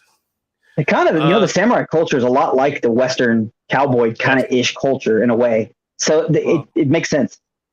That's why we have the Magnificent Seven. But here's a question. Yes. That little man asked a question. I'll let you go for this one because I'm not that studied into it. But here's a question. The Army started shortening their 1873s from 7-inch cavalry length down to 5-inch artillery length. I think it's 5.5 actually. But 5.5, and this was supposedly finished by the Spanish-American War. When did it start? I thought it started. So the Spanish-American War. It started during the Spanish-American War. Now, they did make them in the 5.5-inch versions before that, but there weren't very many made. But what ended up happening is once the Spanish-American War hit, they had the 38 Colt, and it wasn't doing the job. The people, I forgot their names, but they would wrap themselves in linen really tight. Moros. There you go. And the 38 Colt was just not killing them fast enough. So that person, even though it gets shot a couple of times, he'd still be able to kill the soldier. So they wanted something with a little bit more oomph to it. So they went back to the 45 Colt single action armies, and they just brought them down, cut them down to 5.5 inch. Now, if you ever get one of those and it has matching serial numbers, most likely it is not right. What they did was they just took those guns apart in big batches and they just threw them together. They did not care about the serial number ranges and where they went. So if you have one with all these different matching serial numbers and it's 5.5 inch model and it's a U.S. Cavalry Colt, the U.S. markings and everything, that is correct. Now, if you have one that's like 5.5 and it's got matching numbers, be leery of it because it's not likely. Matter of fact, I don't think I've ever seen a real one that had matching numbers. The likelihood of that happening is next to nothing. The only way it would have matching numbers is if somebody bought it as a 7.5 inch and cut the barrel down themselves. Yeah. But if it's actually one that you're looking for in that range, it's not going to have matching serial numbers. So Did Colt do that in the factory, or did they actually send that to Springfield to have that done? You know? I believe it was Colt because I was always told it was Colt. And everything I've read, it was Colt. Usually, when they try to do something like that, no matter where it's done, they try to get it done in like a year, maybe 2. Like they'll send batches in and batches out. You know, it's not like something that carries on over 10 years or so. Usually. Yeah, no, they did it quickly. Matter of fact, a lot of people don't know this either, but there was even something kind of similar that happened in World War II. There was a bunch that those 5.5-inch artillery models that were nickel plated and sent to Britain for the they're known as the Battle of Britain guns because Britain was needing arms and the military still had a bunch of single action armies and they nickel plated them. I don't know why they nickel plated them. I truly don't, but they're nickel plated. And yeah, that's one I'd like to get my hands on too. Obviously, they had to re-regulate the sights and everything when they did that too. So I wonder. Yeah, I don't know how they did that. I'm sure because they actually had the artillery models. I bet you they just cut the sights down to the artillery model length, the earlier models. It'd be a good thing to make a video on when I can study it because I'm pretty sure there's a powder change in there too. Not the type of powder. They're using DuPont powder, I know. But I don't think they went to smokeless yet. No, well, after I think during the Spanish, it would have been black powder still. It was once it went for the Battle of Britain, those were converted to smokeless, I believe. But the ones that went to the Spanish-American War, they were still in black powder. Yeah, all those were original cavalry models. And as a matter of fact, it's not uncommon to have. You'll actually see guns that were Ainsworth frames. Like this would have been roughly the serial number that would have been at around the same serial numbers as the guns that were at the Battle of, the Little Bighorn. Obviously, it wasn't there because, most of those guns are missing and nobody knows what happened to them. But really high-end, expensive guns that if they were still matching in 7.5-inch, they would be $100,000 guns. But you can find one as one of those cut-down artillery models for the Spanish-American War with, an Ainsworth frame and then, later version grips, all mixed up within the 73 all the way till 91, 92. When did the military, I know this number, but I can't think it off my head of when the military stopped bringing in single action armies, actually buying them. It was 90. I want to say 93 at the same time that they went to the. It was like 92, 93. But I can't swear to it. Yeah, I know it was in the 90s, the 1890s, the beginning-ish part of the 1890s when the military stopped buying. Well, and then that's when they went to the 38 Colt. Yeah. Well, they went to, because they got the 95. I need to look at. You have the 92. I haven't even had this conversation in a long time. Colt, so let's see, 92, 38 Colt, the 95. I have to go back and watch my videos because I haven't researched it for a while. Yeah. I haven't researched it in a while too. Skunk Works Rifle 2 said Captain Kirk with a hollowed out log and homemade black powder killing Gorn. LOL. William said Japan is far west, isn't it? Well, it's just depending where you're standing. Abraham Lincoln versus Zombies is by far the most accurate movie ever. That is true. I've been told this. I don't know. Lincoln wasn't believable. Terminator is going to be historically accurate. Unfortunately, I bet you're right. Oh, there's a lot of people laughing about that one. Even the movie Idiocracy, that's going to be a documentary one day. Yep. The Lone Dragoon said keeping a story historically accurate and fun to watch / read is no small feat. No small feat. That is true. That is very true. There's a couple of them out there. Mostly TV shows. Movies like Son of the Morning Star, TV series from the 90s. When they were making those miniseries, they got really good at it. And I wish they'd still do it, but obviously that's not their agenda today. But back in the 90s, they got really good with the miniseries, is actually having enough time. Take Gettysburg. I obviously I can't tell you if everything in it historically accurate or not. I'm no Civil War expert, but everything looks right to me anyway. And all those people were reenactors, and they're supposedly their equipment. And you know how those guys are. You got one too many stitches on your jacket, son. You're out of here. Mm-hmm. When they would take and allow the reenactors to basically, what's the word you would use? Not direct, but they would allow them to advise. Mm-hmm. Those were really good. And for a short time there in the 90s, they were so spot on. But yeah, for the most part, telling a story about a homesteader in the 1880s, they might have one or two exciting things happen to them in their life. Yeah. Days and days of just scratching their floor, planting seeds is probably more what it'd be like. Yep. Hardy said, I'm surprised nobody's made an Oregon Trail movie. The game is such a nostalgia kick that it would just sell out just on that alone. Yeah. You know what? That would be kind of cool. They couldn't do it today, obviously, because you would have a bunch of people whining and complaining about, one side or the other, or, it'd be a big fight. They probably wouldn't do it. But they have done it very well. I think it's called The Way West with Robert Mitchum and Kirk Douglas. I think it was called The Way West. That one is really, really good.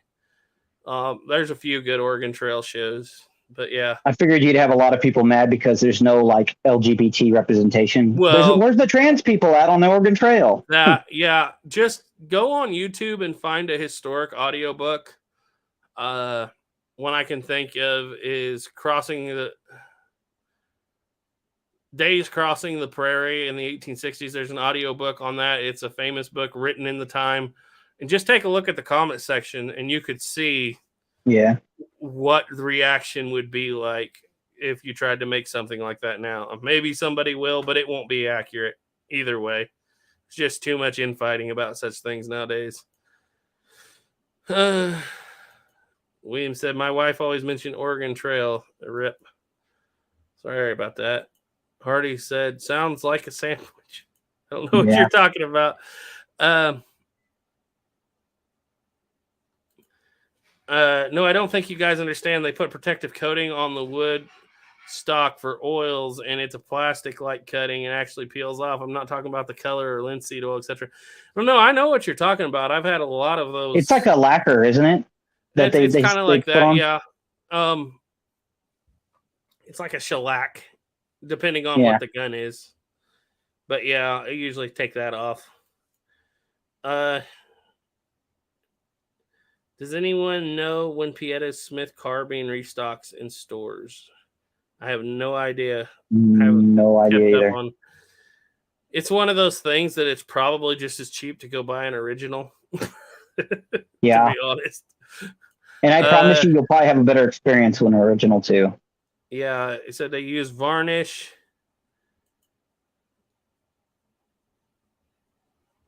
Yeah, Louisiana Gray. We just kind of jumped on for the fun of it because Snapper and I hadn't talked in a while. He's been away from home and I've been busy.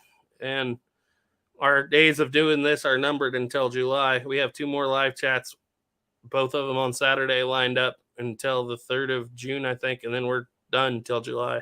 So we got to go cut wheat.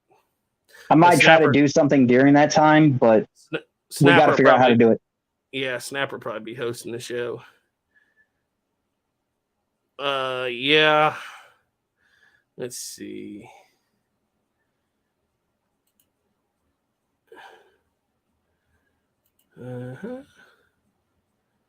Wood loves natural oils. Yes. Yes, they do. You got to watch out with the modern boiled linseed oil because it has a hardener. You need raw linseed oil, but then you have to be careful not to put too much on. But yeah, that's what you still want to use. Enough linseed or tung oil will turn a stock into a rock. Work for the Marines. Yep. Mm-hmm. Once a day for a week, once a week for a month, once a month for a year, and then once a year afterwards. Just add a little more. Okay, hear me out. Hardy's got a comment here. You know the thing people do with ramrods using kerosene and linseed oil to make it all flexy bendy? I want to see a whole stock done that way and see what happens. Yeah, I don't know if I've heard people tell me that you've got to temper those things with kerosene. I don't really find a lot of sources for that. Maybe somebody probably has linseed oil pure on hickory makes it a pure hickory ramrod where the grain does not run out is hard to break. I mean, obviously it can't be done if you're being stupid, but I haven't ever, I've got a lot of ramrods that I've had for a long time. Now, Caleb is a ramrod breaker. He broke 4 in one day. Mostly it was because they were all not hickory. They were the ones but I have never actually broken in my life a true hickory ramrod that had a good grain that never ran out. And I don't know if that kerosene, I mean, I suppose you could do it to temper them with the kerosene, but I just use linseed oil. And if you're Does that tight, kerosene just open it up a little bit or something? What does the kerosene do? I don't know what they do. But they temper it with the kerosene. And the people have Hmm. told me over and over again, oh, you got to temper those ramrods with kerosene. I'm like, if you got a ball in there so tight that you got to have a hammer to drive it down, you should probably change something, you know? Yeah. Number one Big Bear said, I've heard on other channels that Flint comes from the USA is not real Flint. If that's true, where does the best Flint come from? France, as far as I'm concerned. But some people may. Lathe Man said Garrett Motion War video when I touched on that to an extent in the what episode was that, Snapper? Help me out. I know you and me talked about it before I made the video. Yep. 61 Navy episode, which was episode Yes. 5. Hold on. We got the episode 7, I think. It's in there. When you first click on it, if you see me being stupid, then you got the right video. Yeah, on the 61 Navy video, I touch on in there. I would honestly, I would rather do, before I do a video on the Boshin Wars, I'd rather do a video on Colts and the Fenian raids, because that pops up. Yeah. When you're studying Colts, the Fenian raids pops up everywhere. It's a big deal with Colts. Last Samurai was somewhat accurate. Yeah. Mm-hmm. I believe he had a Colt in that movie, didn't he? He had like an 1860. It's been so long since I've seen that movie. Yeah. Gary Boyer says supposedly England has the best actual flint.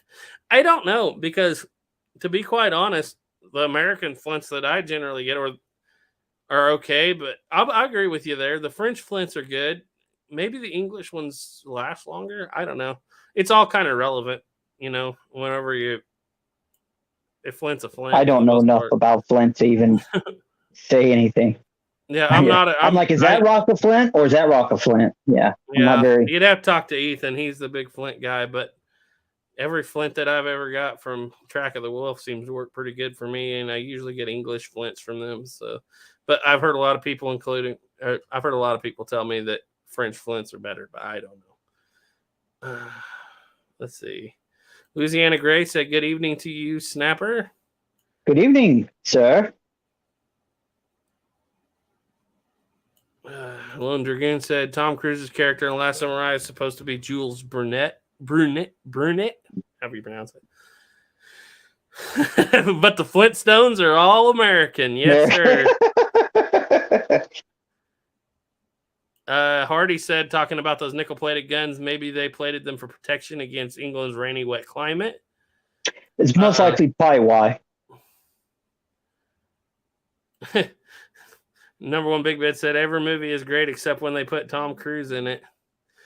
Let's see. I don't mind Tom Cruise all that much. Yeah.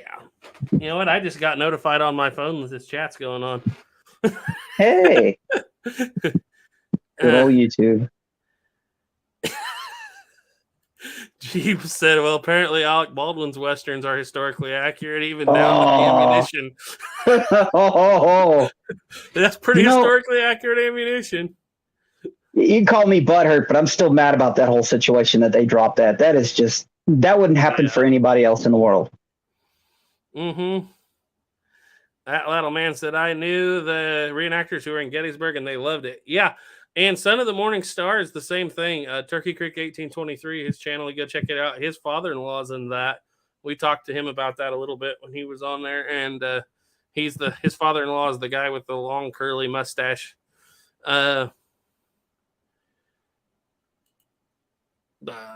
Williams. I'm not going to lie. It'd be so much fun to be an extra in a movie like that.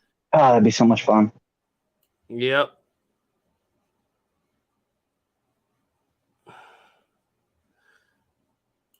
Hardy said, something I've been thinking about as far as reproduction and manufacturers go, They are dealing with a very small niche demographic. Why don't they do appearances on shows like this? I don't know. That's a good question. Probably because most of them are in Italy. And you do see them on some of the bigger shows every now and then. What is his channel? Cap and Ball? Is it Cap and Ball channel? Ball. Yeah, he Pedersoli quite often. That's really one of the selling points for the Kibler rifles is Jim Kibler has his own YouTube channel, and he'll just sit there and build a rifle and just talk to people in a chat, or he'll do Q&As, and people, you really feel like Jim. And if you call and ask, then you might even talk to him on the phone. Of course, he's been so busy these days, he's hired more people. But actually, I honestly think that there was a channel that's been inactive for a long time called Black Powder TV, or Bob over at Black Powder TV. And he did some videos on the Kibler Southern Mountain Rifle. And he took off, and Kibler's kind of took off at the same time, I noticed. And I really think they owe a lot of their success to YouTube channels, to be quite honest with you. And there's getting to be so many, Ethan from I Love Muzzle Loading, Black Powder Maniac Shooter. Yep. I love those guys over there on the east side of the Mississippi, because when you're west of the Mississippi, if it's not tumbleweeds and saloons, the history, nobody cares about it that much. You go up to Fort Laramie, which in the 80s was a hot spot. You just don't see on a regular weekend, you won't see that many people. In contrast, you go back over to like Davy Crockett's birth cabin over in eastern Tennessee. I was there last summer. In a weekday with rain pouring, hundreds and hundreds and hundreds of people over there. And they gear stuff towards kids. They build playgrounds for kids. They build, parks. They have walking trails. They encourage you to go walk through the woods, where Davy Crockett walked, stuff like that. And it's like, and people back there love their history. And obviously places like Tucson, they're still big out here in the West, but it's like, it seems like the Western history side of things is kind of drying up. Whereas over on the other side of Mississippi, people still have a passion for their history over there. And I really enjoy that. I was just so shocked because I went on a historic tour, Tennessee, North Carolina, all the way through there. And I was just shocked. Obviously, there's a bigger population, but it's like there were people talking about history and reading about history and walking through history, and little kids singing Davy Crockett in the woods, and I was like, man, this is like what people said our side of the country was in the 1980s. It was insane. I actually absolutely. What? I think a lot of it on our side is like where I live. There's technically a lot of old mining towns. They're ghost towns now, and there's still remnants of them there. And there's a lot of history in this area, but 99% of it gets destroyed for something new. And it's pretty sad. Most people just don't care about it anymore. Most of the people especially when the farther west you go, they really don't care about the history that much. It's only small niche groups of people that do. Everybody else thinks it's ugly and it's boring. And why don't you build some stupid something there? Yep. And yeah. And just to bring it back to what Hardy was saying there, I think that's why people like Kibler, and they're kind of going through a little bit of a mini renaissance as far as muzzleloading and stuff goes over there, because there's just so many good people. Kibler's got his own channel. YouTube's helping a lot, So yeah. I really do hope that eventually there'll be another really like golden age of cowboy era style stuff, personally. Not just, older or newer, but I really love to see another golden age of cowboy Western movies that inspire people to get back into the old Western stuff. Yeah. Wes Mosser Outdoor Hobbies Swampy says, have you ever shot conicals out of your Southern Mountain Rifle? And if so, what size? I have some 3.61 bullets. I reload in my Smith & Wesson. They work good. No, I have not, because you need you need patch. And that one, I can't remember, but it has a very slow twist. It's got a round ball twist. I don't think conicals would stabilize out of it, and you would have to have a mini ball style conical, and it would have to be like a 3 you basically would have to have a 350 with a hollow base, or maybe a 355 or something with a hollow base. Grey Wolf is in. He said, I think in a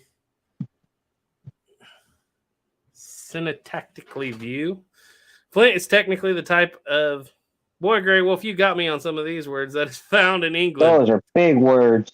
Cheat or other type of crystal, something. Stone is all the same. Agree with you there.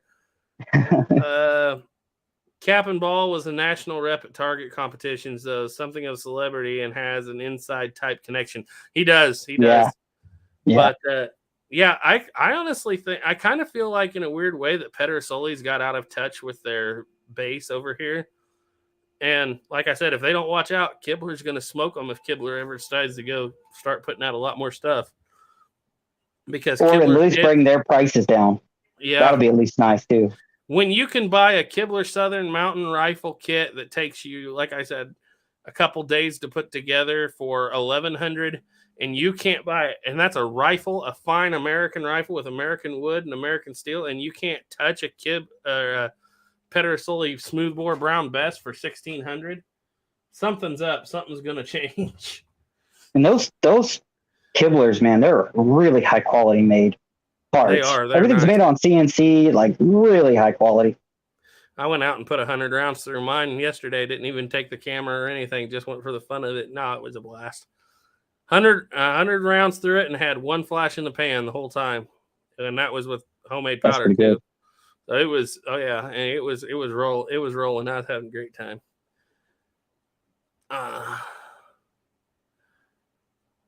Okay, we're almost down here in these comments.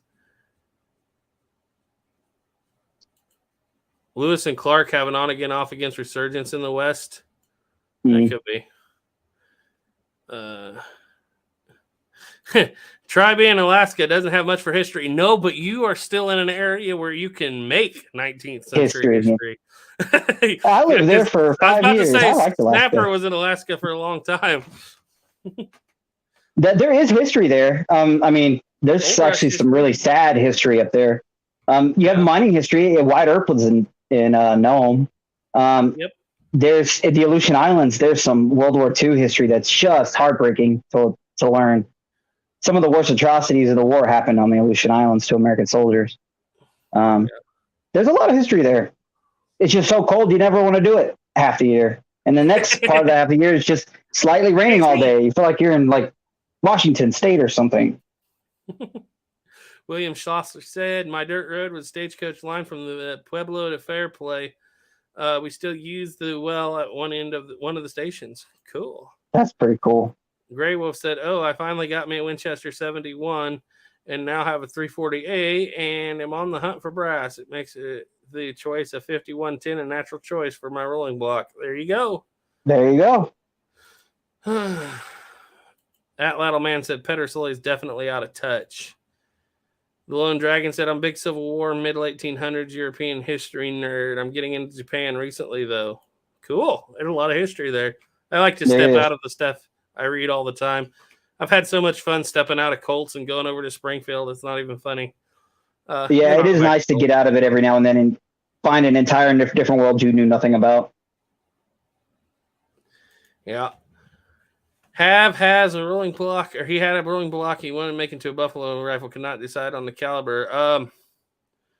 4477 is very close to 43 Spanish, and I don't think the conversion would be that hard because there's a gazillion 43 Spanish rolling blocks out there, and I shoot one.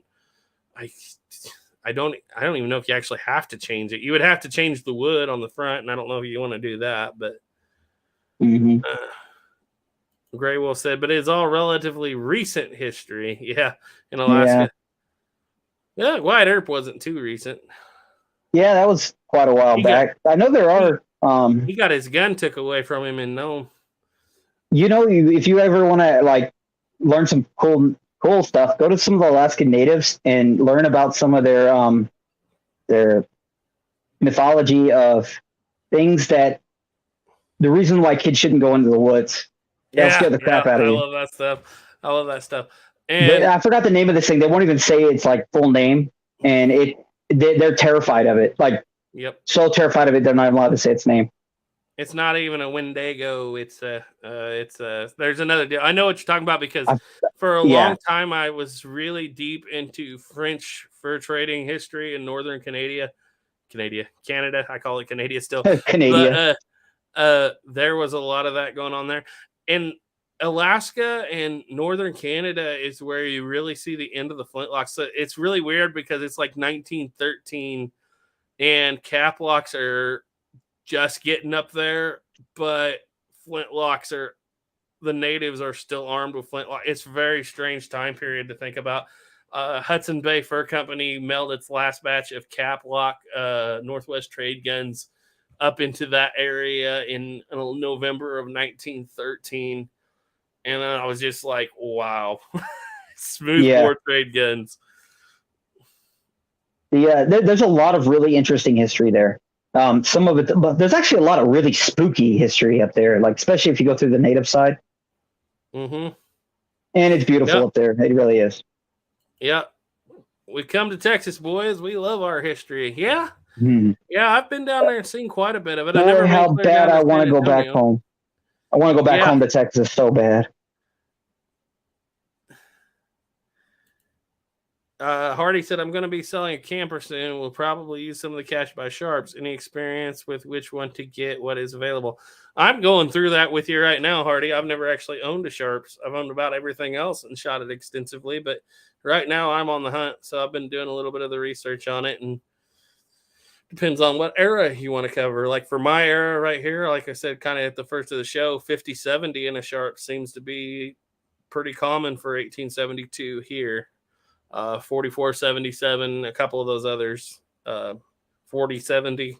I know that sounds like odd calibers, but that was a thing. Those are just the kind of things you see a lot in the early 70s. 45-70s come along in 73. Actually, not until 74. And then the big ones, like the 51-10, which was for the Winchester, and the 45-120, the stuff. I think 1886 was when they came out with the 50-140. And I don't know why they did that, but there's no buffalo left then. Maybe that kind of makes me come up with an idea to ask you guys.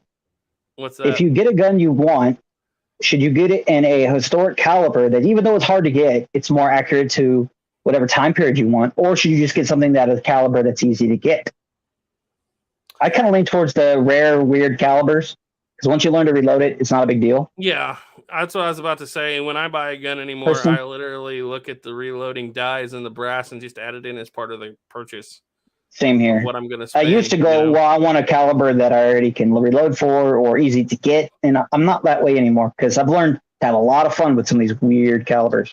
Mm-hmm. I'm not kidding you. It's probably been 3. It was probably at the beginning of COVID was the last time I bought a single cartridge from the store that wasn't like for $22,250.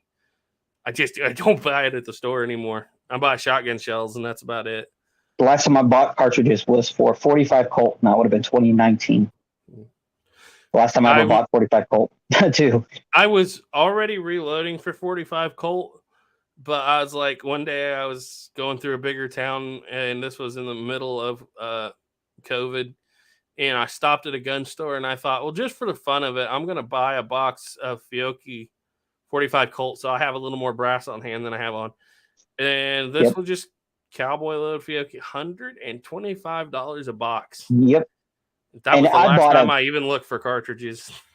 I bought a thing of Starline brass. I want to say it was like a bag of like 145 Colt. And I want to say I paid less than $40 for it back then. It was pretty cheap. Like, it was really cheap to the point where, I just do not see the reason to ever buy store-bought ammo anymore, unless it's something for a modern gun that I don't reload for. Yep. Hardy asked, I wonder how many of those trade guns are around. That's funny.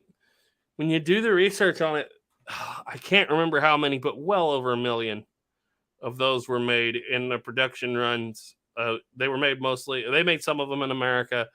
Most of them were made in England, some in Birmingham, some in London, but they were all the same basic design with the large trigger. What makes it a trade gun, of course, is nominally 62 caliber. I've seen some 58s. large bow trigger guard, serpent side plate, and a English style stock. And millions, I mean, over 1 million, I can't remember the exact number, but possibly 2 came through the trade companies to the natives, and not just to the natives. I mean, everybody bought them, homesteaders, mountain men, miners, everybody bought them back in the day because they were cheap and it was like having a shotgun. And it just worked good. But the thing is, they were not considered. Like, if you bought a Hawken back then, obviously there's a few stories of people taking the barrels off and using them for things. But if you bought a Hawken back then, that was a status symbol. Like, you paid like crazy money, 4 or 5 months salary for that thing. It was insane. And you would take care of it. But with all these millions of trade guns around, it's like a Glocks today. You don't talk about it. You don't care about it. You throw it in the seat. And you can still find them today. A lot of them have been converted, but a lot of times you'll find them without the side plate or the serpent side plates. Well, you'll see pictures of natives with like 30 of those serpent side plates making a breastplate, and they'll take the butt plate off and use it as a hide scraper. And you'll find them today. Mostly they'll be converted to cap locks, and they will just be beat to death. Yeah, I mean, there are not a lot of them running around for how many were made, but that's just a testament to how much they were used. And that's what I noticed, especially doing my Springfield studies, is these natives would get guns, and 2 years later they'd be captured. And like even their Winchesters, like you would get Winchester 73s. They captured some of them in 1879.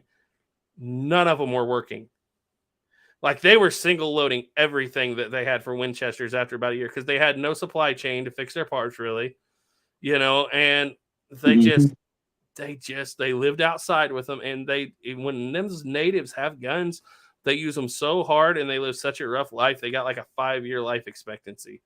I was shocked. They brought in like 10 in October of 1879. They brought in 10 Winchesters, 60s and 73s. And they weren't even repairable. Not one of them was repairable. They took them into Springfield, and I was like, wow, what kind of life they must have lived for that short a time period to be completely inoperable at that point. Now, they brought in that same month, they brought in 160 Lehman trade rifles, and they were still working, most of them. So, and that's just because the Lehman trade rifle was way more simple than the 73 or the 66, and then I was like, well, that right there is the answer to the question people have always asked: why not adopt the lever action? Because in the field they were just a nightmare to keep going, I guess. You would have to have one heck of a armor with a lot of supplies, I believe. Yep. There's a big difference between going out and shooting for fun and then doing like bounding to an enemy or any other crazy thing you use your rifle for. Try smacking your rifle against a tree 1 million times. That's what bayonet fighting would be like. Yeah. And Gray Wolf said natives held on to flintlock well into the 20th century, even to the point of using deck guns, harpoons, and scatter guns. Yeah. I'm going to click here. Hardy said, looking at the same time frame, Buffalo 100 days, read a book about when you use 40-90. That's where you run into the issue of what sharps you want. If you're going to be, you can obviously get a 45-70 and be just fine. But if you want the early southern herds that they're hunting in, 69, 70, 72, 73, obviously if you're wanting to be historically accurate about it, a 45-70 is not going to work for that the big massive hunting early days. You're talking about Adobe Walls 2, you're looking at 50-90s, 44-70 or 77s, 40-90s, that stuff you're talking about. And then if you're looking at the 1880s for the northern herd, then you can use 59 or 51-10, 45-120 to that extent to the later years. It just depends on what year you're looking at. Gray Wolf said, I was involved with the National Guard expedition to try and save some of the relics from the Aleutian chain. Oh, really? With a full-length German scope. Yes, sir. That's about $600. I priced one of those the other day for the lowest end one. he said, I was leaning heavily towards a 4082. Yeah, there's a lot of this caliber. I'm not even familiar with that one. But yeah, that'd be kind of cool. Go all the way to Missouri, get all the way back to the French fur traders and Civil War and early Wild West. Yeah, Missouri covers a lot of that. Like I said, I just feel like on the east side of the Mississippi, there's more passion about it nowadays. Obviously, there's a few people, but I'm not talking about the reenactors' passion now. Like Duke, he's a passionate reenactor. Texarkana 1836, obviously, but the attitude of the people coming, and the way the government treats it, the state government treats it, is completely different back there. Believe me, I've been to hundreds of historical sites, and I was just in the West. I was just blown away by what was going on back there. It was awesome. Wyoming is full of Indian artifact museums. Hardy said, when I can find Cowboy Load 45 Colt, it is usually 60 some bucks before tax. Yeah. When I saw that $125 box, that was in the middle of the pandemic. So yeah, I just reloaded. So much cheaper. Grey Wolf said I can get Cowboy Lowe's 45 Colt for about $45 loaded in Starline. That's not too bad. That's not bad, but when you think about it, that's $1 a shot. Yeah. I mean, 5 years ago, people would have laughed at you for that, but that's just the way it's going, and it's never going back down. I mean, honestly, right now we're probably doing 15, 20 cents a shot max reloading it. Mm-hmm. Yeah, exactly, Hardy. I would guess the trade guns are like old Honda mopeds. Made millions of them. They were all run into the ground and scrapped. That's pretty well exactly what happened with the trade guns. There's still a lot of them that's exactly what happened to so many of the Confederate-made guns. Like that Griswold gun on the side, that thing was beat to death. Yep. Grey Wolf said more like a high point. Yeah, it could be, but I equate the trade guns more to like Glocks because people really wanted them. It wasn't just the cheapest They didn't feel like it was junk. I mean, there were guns that were junk that people talked about in books and such that people were like, we absolutely hate these. That it was never held in regard as junk, which I guess high points aren't either. Maybe you're right. It's just the I would say the volume produced would be closer to what Glock does. And they also had a really good reputation. Most people see high points as being, they work, they blow back, they're ugly as sin, and they're, really, really cheap. Yep. I'll give you that, though. They're ugly, big, blocky, and they work. I'll give you that. And they work. I'll give you that, Grey Wolf. But the rule is, if you ever do get a high point, you have to get it with the money camo, where it looks like dollar bills, just because. Yep.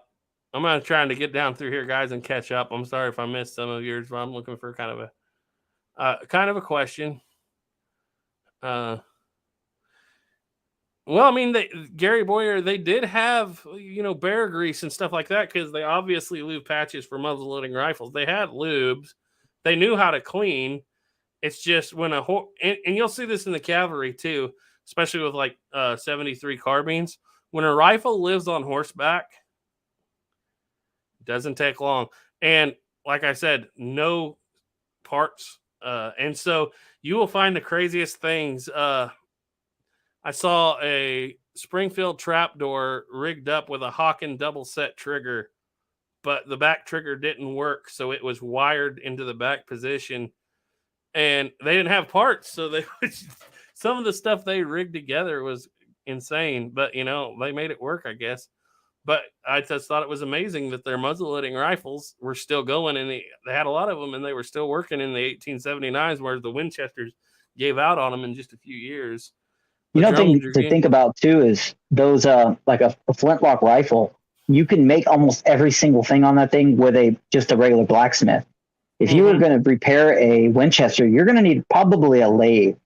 Yep. You're going to need pins. You're going to need to do things that aren't more precision made than what a blacksmith can do.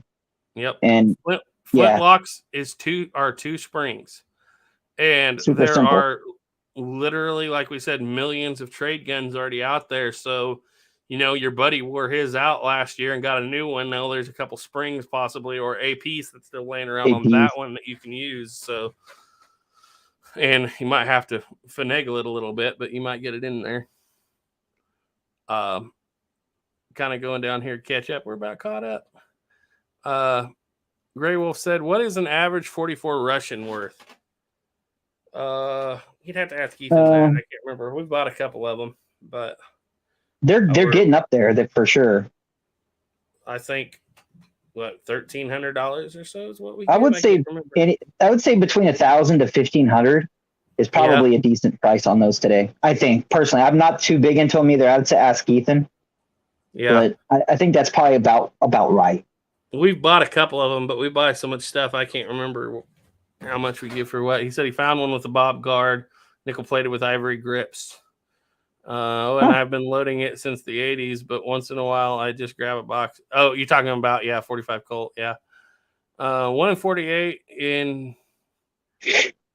Southern Mountain Rifle, 2 to 3 inch groups out to 100 yards. Let's see. We shoot black powder.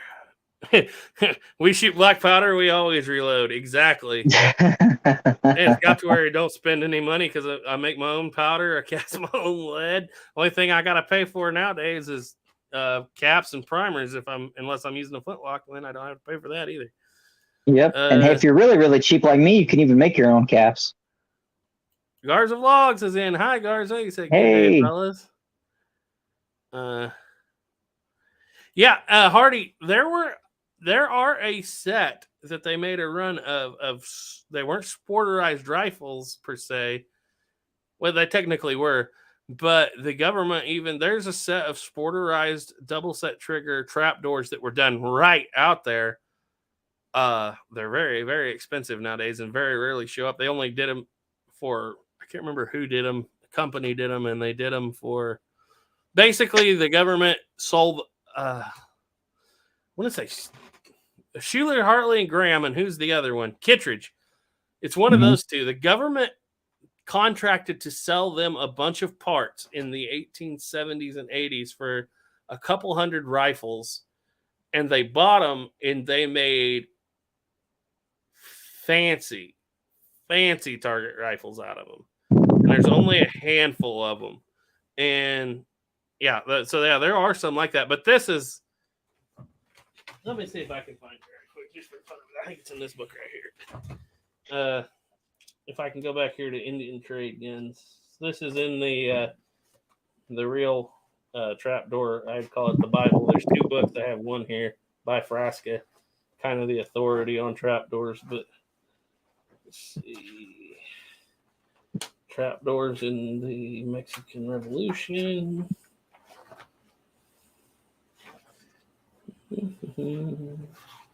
I think, captured Sioux guns. I think this is funny. This is October of 1879. Captured Sioux and Cheyenne loading. Henry. They call it Ford Henrys. All of them worn. Three of them worked. Three of them did not work. One of them worked barely. They captured a bunch of Winchesters. None of those worked. Like 15 of them. Spencer carbines. They all worked, but they were really, really worn, and stocks were broken and worn. Sharps carbines. They captured 13. And actually, the Sharps carbines, a single shot rifle, quite a few of those worked. Out of 14, only 4 of those didn't work, but a lot of them had broken stocks. Broken tang screw. Like, everything has something broken on it in 1879. Miscellaneous carbines. You got Warners, Jocelyn, Stars, Frank Wesson carbines, Remingtons, Gallaghers, Merrills, Smiths, Ballards. All that. Basically, that month they brought in 21 miscellaneous carbines. They brought in 16 Winchesters of different kinds, 23 Spencer carbines, 13 Sharps, 21 randoms. This is Lehman's page. All of it. This is Lehman's page. All of it. And by the way, they're all fair, and yes, they work. This is Lehman's page. All of it. This is Lehman's page. Half of it.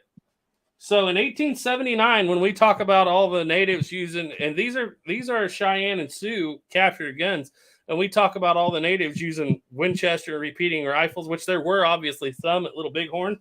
A few years later, in 1 month, they captured 162 muzzle-loading Lehman trade rifles, whereas they got 14 Winchesters. And these are Indians that are natives that are surrendering. So it's like when we talk about it, the muzzleloader lives on and on and on. Yeah. And you would think, being that those are the ones surrendering, you know, if a person before them had died, they would end up with a better rifle, I'm sure. Yep. If it had survived. So that's probably the best of the guns that are left. Yep. And Hardy said if the lock goes bust on a flintlock, you can pull a young John Browning and use a flaming stick. Yeah, making a matchlock.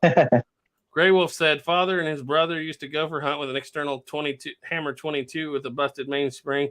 One aimed and the other whacked the hammer with a stick. Oh, that's funny. That's great. Speaking of how are your homemade caps working out for you? How do you like them? Snapper makes those. I don't. What do you think, Snapper? I don't make them too often. I like to buy my caps because they're just a pain in the butt to make. It's very fiddly and it takes a long time to make a bunch. But they do work really well once you make them. The biggest problem you run into is just they're fiddly and they take forever to make. They're not worth it to make them if you can buy them. But if you can't buy them, the only way you're going to shoot is by making them. Yep. And Louisiana Gray said, luckily I'm still finding Remingtons. You must be finding old stock because I don't even think they're making them anymore. Which is sad. I don't mind the CCIs, but I was never a CCI shooter before, and now that's all there is. So I guess I got to make my own. But I would love to get my hands on more Remington number 10s. That's my favorite to use. Yeah. Yeah, you got to handle a Trapdoor Cadet. I love that Trapdoor Cadet, that 69. Just a little slimmer, a little shorter. I really do like those. Yeah, I really like yours too. Just being the caliber and the size, that's a really handy little gun. Yeah. Yeah, Hardy, anybody make a repro? Actually, nobody makes a repro per se, but they make some really close to finished kits. And in all honesty, when you buy like say a Traditions Hawken, you're pretty close to a half stock Lehman rifle because their Lehmans are brass fitted. I mean, obviously not exactly like that, but you could almost replicate it with like the stuff they sell is Hawkins nowadays.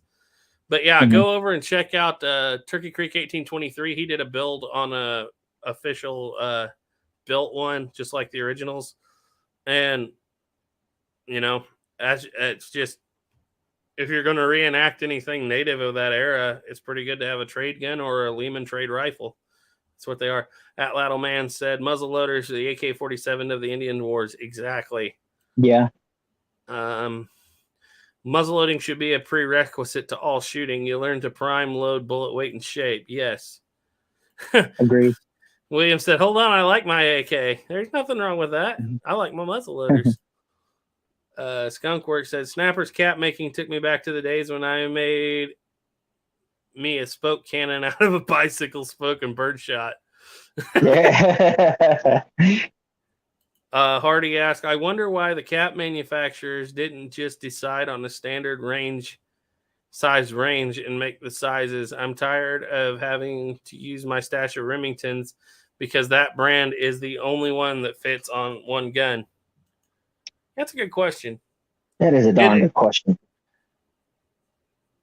It kind of goes back to the older days, I would guess, because like CCI number 10s are about as small as you can get, and they work really well on the original Colt pocket pistols. Have you noticed that? They need a smaller cap. They do need a smaller cap, but I've noticed that there's nothing I have that fits well on those at all. I have to squeeze them and crush them and try to fit them to stay on. That's the biggest problem I hate about shooting them, because it's the one gun that I have where the caps usually fall off no matter what I try. Mine's gluing them on or something. Just dry fire it without the caps a bunch. They'll fit pretty good. Get it to flare out a little bit. Yeah, they'll fit good. I don't know, really. I mean, even back in the Civil War, they had issues with different size caps, and that's kind of a funny thing about we talk about Colt's cap jamming today. They talked about it during the Civil War, but generally it only happened if they were putting on the caps that were technically designed for the Remingtons. For the Remington, yeah. Ely's double waterproof caps worked better on the Colts because they fit better because they were tighter. And the not. But I can tell you, didn't. Minus a cap falling off just because it wasn't tight enough on the nipple, that pocket navy, I'm at over 150 rounds to that thing, and it has never cap jammed. All I've ever had is where the cap has fallen off, so I have to go, oh crap, pick the cap up, put it back on. But I have not had one cap after 150 rounds fall into the mechanism. Nothing. Mm-hmm. That thing is so sweet. That little gun is perfect. Yeah. If I could only get caps to fit it perfectly, then that thing would be the definition of a perfect cap and ball gun. Yep. Well, Hardy, you won't have to worry about it for very long because I don't think Remington's making them anymore. Now CCI number 10s are probably going to be the only number 10s you'll ever see again, unless somebody else takes it up. I'm wondering if we should make some kind of like a, because you know that little tool I have for making caps, something similar to that where you could put like a CCI number 10 or 11 on it and make it just a tiny bit smaller, where you press it through an orifice that's smaller than what it should be, just to make it smaller so it fits. Yep. Stephen M. Mann said he's back. He just got off with Coke firearms. Cool. Got off the phone. Yeah, Rod, none there. So we're through the comments there for the most part. You guys can keep commenting, obviously, but I was going to talk. I know that Snapper, you and Ethan have a project going because I sent you the parts for it. What in the world are you guys doing? I don't even know what you guys are doing, but I know I don't even know what we're doing. No, he's got that Smith & Wesson, one of his Smith & Wesson revolvers that the Model takes 3 American, the first one of 1,000 or whatever. Yeah. So what it is it looks like somebody had tried to fit a different size round in it, say like a 4440 or something. I don't know, but the end of the chamber's right, but the beginning of the chamber is way off. It is bored out and it's nasty. It looks like somebody would have maybe stuck sand and grit in with like a brass case and ran it with a drill or something, and trying to expand it until, they could fit whatever ammo they thought was supposed to be in the gun. And being that is now, when you stick the right size bullet in it, which is actually, apparently he's using a 41 Magnum. It's apparently the same size, brass size and everything. It's the proper round that's supposed to go in it. That's what he said. He said, match these to the chamber.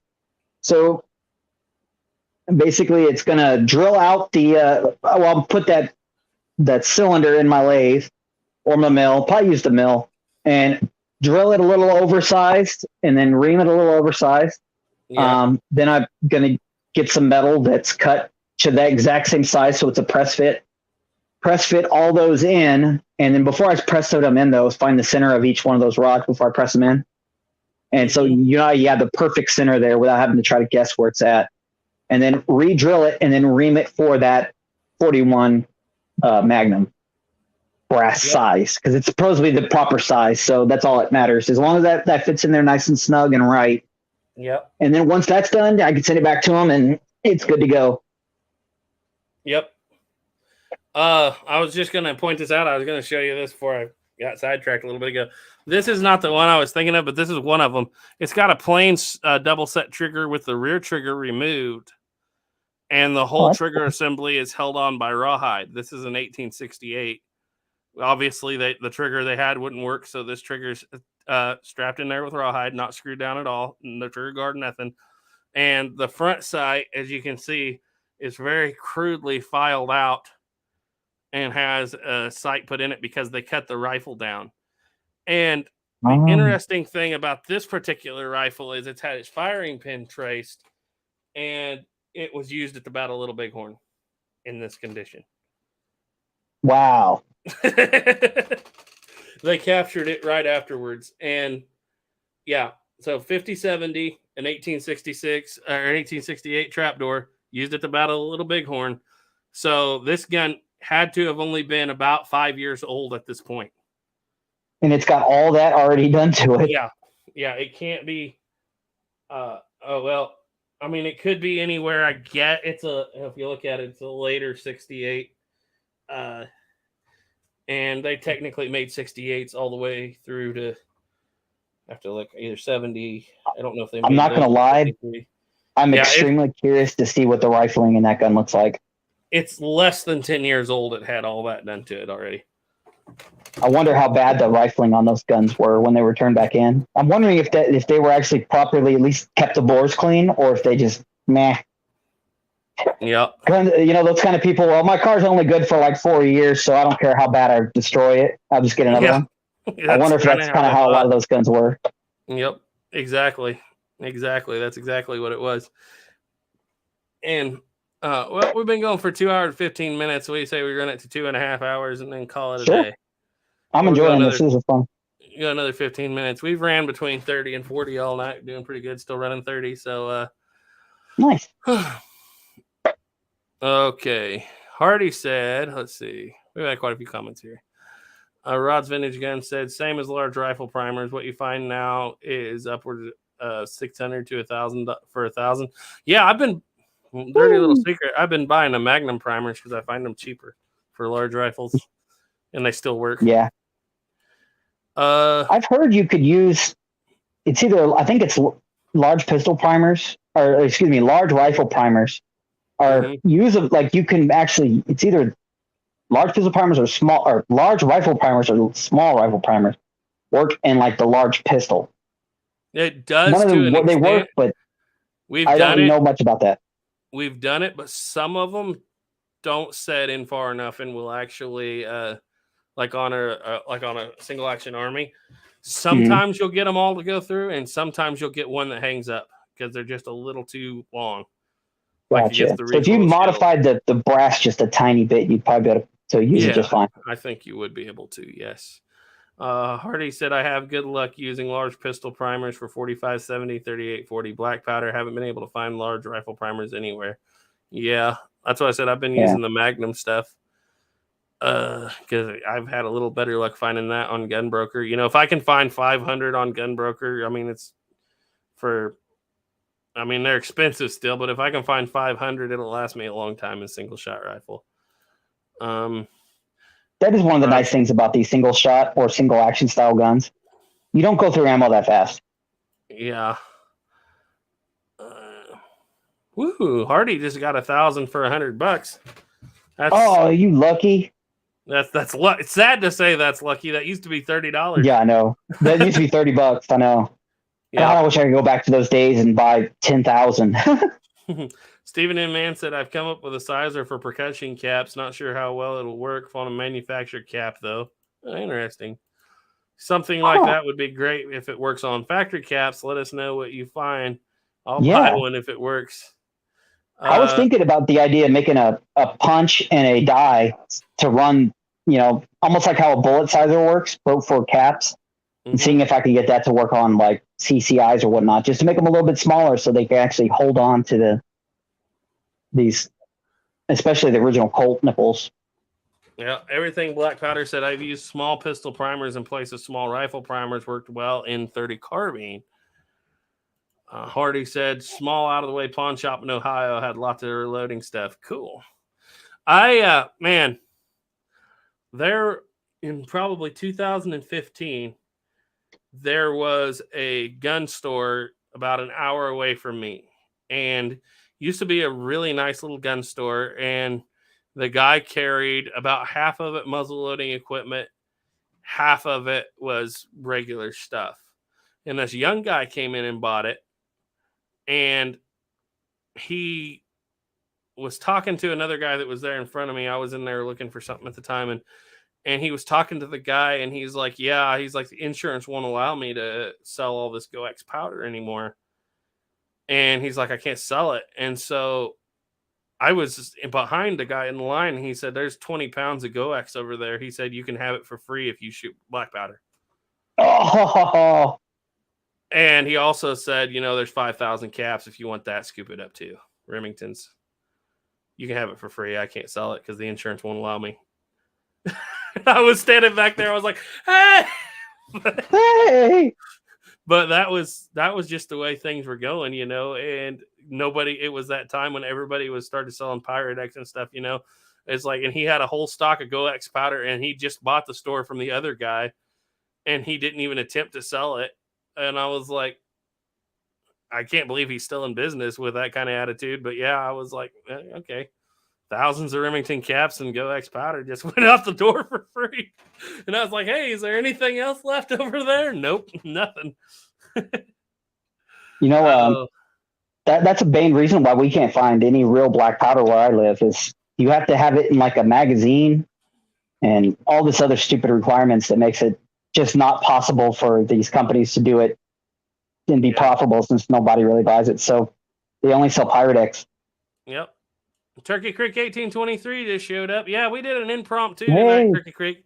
Hey, guys, if you want to know, we've been talking about trade guns and Lehman rifles in here at TC. And if you guys want to see that stuff shot, really good representations, go check out Turkey Creek 1823.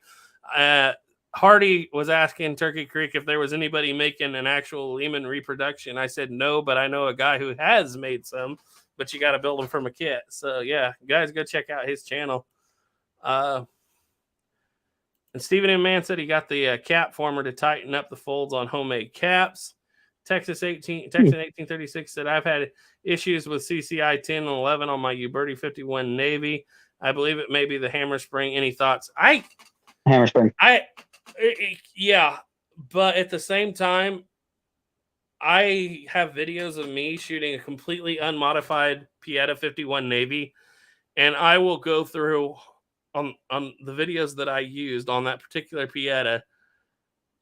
Nothing was modified on it whatsoever, and I could run all day on Remington caps. As soon as I'd start using CCIs, go back and watch cap jam. They just did not fit well.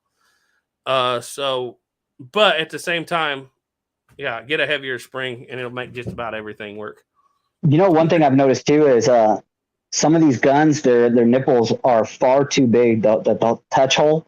So there's so much more pressure going backwards that, if you need a heavier spring. Now, if you put aftermarket nipples on the gun with a smaller touch hole, you can go to a lighter spring and get the exact same performance. But I can tell you guys, there's no replica of a Uberti, Pieta, 1860 Army 51 Navy, any of those guns that actually feel like the real deal. The real deal is like putting 3 freaking regular springs on like a Uberti. 2 or 3 of them is then you finally get to the spring weight of like what a real Colt was. They are very heavy. But once you get used to that, it's kind of something you like. It is, and I've said this before, and I'll say it again. There's a couple cases mentioned historically of cap jams, but there's also a couple of cases historically mentioned of cap jams on Remingtons too. And that's true too. They really get in a bind when the Remington jams. I've never, in all the hundreds of rounds I've put through original Colts, I don't know if you can say this too, Snapper, but I've really never had an actual cap jam. I've had caps that didn't fit fall off. That's my biggest problem. I've never had a blowback cap jam on an original. Not one. Every time I've ever had a cap jam, it's because I stuck a piece of leather behind the spring to try to lighten the weight of it. And that was just sheer stupidity on my end. Trying to get a nice light cocking gun. And I've gotten to the point now that I don't like using the original spring that was on the gun, but I go out and buy a crap ton of original springs. So I can put them back on, and if those break, at least it's not the original one to that gun. Or one thing I'm starting to do now is I'm just buying spring steel that's the same thickness as the original springs were made out of, and I'm just going to be making springs from scratch. So I'm not even breaking originals, and I can also make them a little bit stronger. And with better quality steel, you can make much better quality springs, and the new springs don't break hardly ever. If they're good quality, and so I can at least replicate the proper spring rate and weight. And they just don't. With the regular springs, it's really uncommon unless the nipples are worn out. My 49 pocket, when I first got it, those original nipple, the hole through it was so big that even with the factory spring, I mean, that factory spring is heavy as, I mean, all get out. It would blow it almost back. It would blow it into the half cock position after you'd fire it. That's how big the through holes on the nipples were, because they had fire eroded. And once I replaced them, gun was fine. Yep. Okay. By the way, William said buy replacement, upgraded nipples. You can do that. That does fix a lot of issues, but it still doesn't replicate. When you're buying a replica firearm, you want to replicate what it feels like. Obviously, Pieta U-Birdies don't feel the same in the hand. They don't have the same thickness and the same weight as an original. But if you really want to go through what those guys went through and feel what an original should feel like, you need to make the hammer heavier, at least twice as heavy as most of them that come from the replica factories. And then you get more of a feel of what it's like to use this gun in battle. Turkey Creek said back in the late 70s, early 80s, Green River Rifle Works made a half-stock percussion Lehman trade rifle. If you ever find one, snap it up. I will. I will. I will. I really would like to just build one out of a kit like you did, though, but I don't know if I have that skill. It wasn't even a kit. I think he just built one he bought the parts and then made it from different parts. But let me know if I'm right there, Turkey Creek. You may have built it from a kit or bought it. I don't know what you did. I just know it was a nice rifle. But real quick, back on that really heavy springs, guys, I really don't see it's possible to do this, but I don't see it as being a real big thing back in the day of hammering, like on a single action army or something, actually doing the fanning. The hammer spring is just too heavy. Now, you could probably do it slowly, but like actually really fast, there's just no way. You would pull the front end of the gun up pretty quickly. Yeah. Well, you're talking serious weight. If you ever get your hands on original with an original spring in it, even 51 Navy, 1860, single action army, 49, whatever, just ask to cock it just so you can feel what the hammer spring is. It's the equivalent of 2, if not 3 regular springs put on like a U-Birdie. If you put 2 or 3 of the regular springs, put 2 or 3 of them on there, and that's probably what it about feels like. Do you have the pull gauge snapper, a trigger test gauge? I do not, but I want to get one. I know it'll max one of those out if just cocking the hammer. Yeah. It'd be interesting to see if you could actually measure the pounds it takes to do that on a replica. I'll figure it out. You know what? I'll figure it out. What I could do is I could tie a sprint, put the gun at like a position where the string won't slip off the top of the hammer. Mm-hmm. And then use like one of the little for weighing a fish or whatnot. Mm-hmm. I bet you it's going to be in the 40, 50 to even 60 pound area. Mm-hmm. I bet you so too. It's a bear. It's quite a bit more than most people would think. Even my dad, if you're not used to it, he had to use both his thumbs to cock them when he first time ever filling one. And once you get used to it, you can cock it. It doesn't feel that heavy after a long time once your hand gets strong enough. But most people, they usually go, holy crap, and they have to reposition the gun in their hand just to try to get it back to their thumb. Yep. Stephen M. Mann said if you're using percussion caps even on a side lock, you can have issues. Yeah. Arizona Ghost Rider said, hey, you rogue gunslingers. Hey, you dirty rotten cart, Jeep Santee. Oh, wait. Is that early days? He's recorded since then. Hardy said, drill out the nipple and get a semi-auto revolver, LOL. You laugh. God. But Blackie Thomas has a story of that actually happening, and I can't remember what he said it was in. He said it was a single action army. It wasn't a real Colt. It was it wasn't. It was a 51 Navy. Well, something happened and he got a chain fire because it was, I think he said it was a single action army, maybe where I don't know why I'm thinking single action army too, but there couldn't have been a single action army if it was a nipple. Basically he was getting so much blowback, it blew the hammer back to, I think it was a 60 army. Maybe it was a Walker. I think the 60 army, it had to be.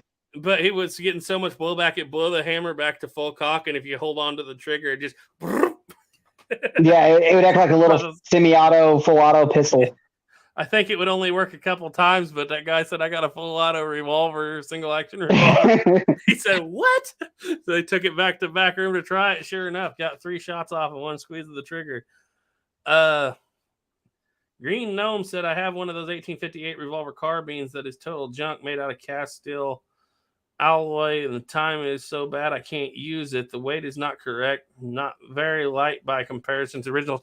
Yeah, a lot of those originals were of the 58 carbines were in 36, and they don't even make a correct 36 replica for the Remington. But I've heard a lot of people that absolutely love their 58 revolving carbine, so maybe he's got a bad one. I don't know. Turkey Creek said it was made out of a kit with a stock semi-shaped and a barrel channel ramrod hole drilled, nothing else inlet. Yeah, that's what I figured. It was something like that. I can do pretty good kit work on an easy kit, but when it comes to inletting the lock, I need to just bear down and do it. But I've always been scared of inletting locks because I know that my patience is not what it requires. You know what? Something I started doing to get more patience when I'm building something to not. What's that? Because I always found myself getting in a rush and rushing it and then messing it up. Is I would look at a single part and say, the only thing I'm going to do on this gun today, no matter how far I get along, is just this little bit. Like, so then you find yourself the whole day of knowing that I just need to do this little inlet. So if you're spending all day doing it, and believe it or not, for some weird reason, that really helped me because I could slow down and, I'd always get in a rush and try to get the whole gun done like as fast as possible. But if I gave myself, say, I'm only going to work on like, say, inletting this lock, and I'm going to try to put in like 6 hours, and all I'm going to do is just this inletting, then you slow down so much that, I stopped getting into a rush, and it really, really helped. Yep. Well, I'll tell you what, hopefully if everything works out, I'm only a couple of weeks away from owning my very own Turkey Creek 1823. Well, it's technically going to be Caleb's, but Turkey Creek 1823 custom flintlock 1803 Harper's Ferry. Hopefully. We've been talking about it and trying to work it out. I know he still has to make some videos on it himself, but he's got it done and it looks gorgeous. And I can't wait. So anyway, Snapper, we're at 2 hours 31 minutes. Let's get on out of here. Let's see. What do you got coming out? You just put a video out not very long ago. Yeah, it was kind of a little video just because I've been a little busy, but I did get the entire shooting video of the Thunder done, and I just got to finish a little bit of editing on it, and that's going to be the next one out. And I still have the video that I have done, edited, and everything that I want to put out on the quality of Colts from the 1848-ish to around 1900. I just took apart all the Colts I have to show the quality of how they were made and the changes throughout the years that you could see. Did Colt lose its quality during the Civil War? Did it, like when was the best years? That kind of stuff. Yeah, and you got enough guns to really do a study on that now. Finally, yeah. And believe it or not, I learned a lot from just that little bit that I've been wanting to share with people. Mm-hmm. Yep, that'd be interesting to see. I believe we have 2 more live chats. Small caliber arms review. I'll put a post of it. I need to get with him a little bit here, but I think we have him on Saturday, and we have Jay Wheeler a week from then. And then after that, we're already slowing down. We're gotten so busy, I really don't have time to put out shorts every day like I did for the last almost year. And so you guys have noticed things are starting to slow down. But come after, I think, June the 4th, it'll be radio silence on this end. We probably won't even have time to answer comments. And we'll be back around the 4th of July. But Snapper will be handling a lot of things in the meantime. I have one question I'd like to ask everybody before we go, if you don't mind. I've had this weird thought of doing this just because I really want to play it again. And I know we get into this game a lot on this, talking about in these live chats. And I know a lot of people don't have, like a PlayStation or Xbox or whatnot. And I'm really considering the idea of doing like a playthrough of Red Dead Redemption. And just to see if you guys are interested and want to watch it. And trying to get a hint out if that's something people would even want to watch or not. If you look at it like a movie, it's one heck of a story and would be one heck of a movie. Mm-hmm. And I'd play it in order, in line as the story, not just, going around doing stupid stuff all day long. That would be a mini parts live series, I think. Yeah, I also wanted to do it kind of a live where I can talk to people in the chat, Yeah, but I that don't would know be how to do it like that. I need to that figure it would. out. I know it's possible. I just don't know how to do it. I bet you have a task force in your house that could figure it out for you pretty quick. Oh, he basically looked at me and said, "Nope, that's hard. No, you're not doing it." I'm like, "Great, thanks." Thanks. Well, you can do it on your if you get it on a PC. It's not hard.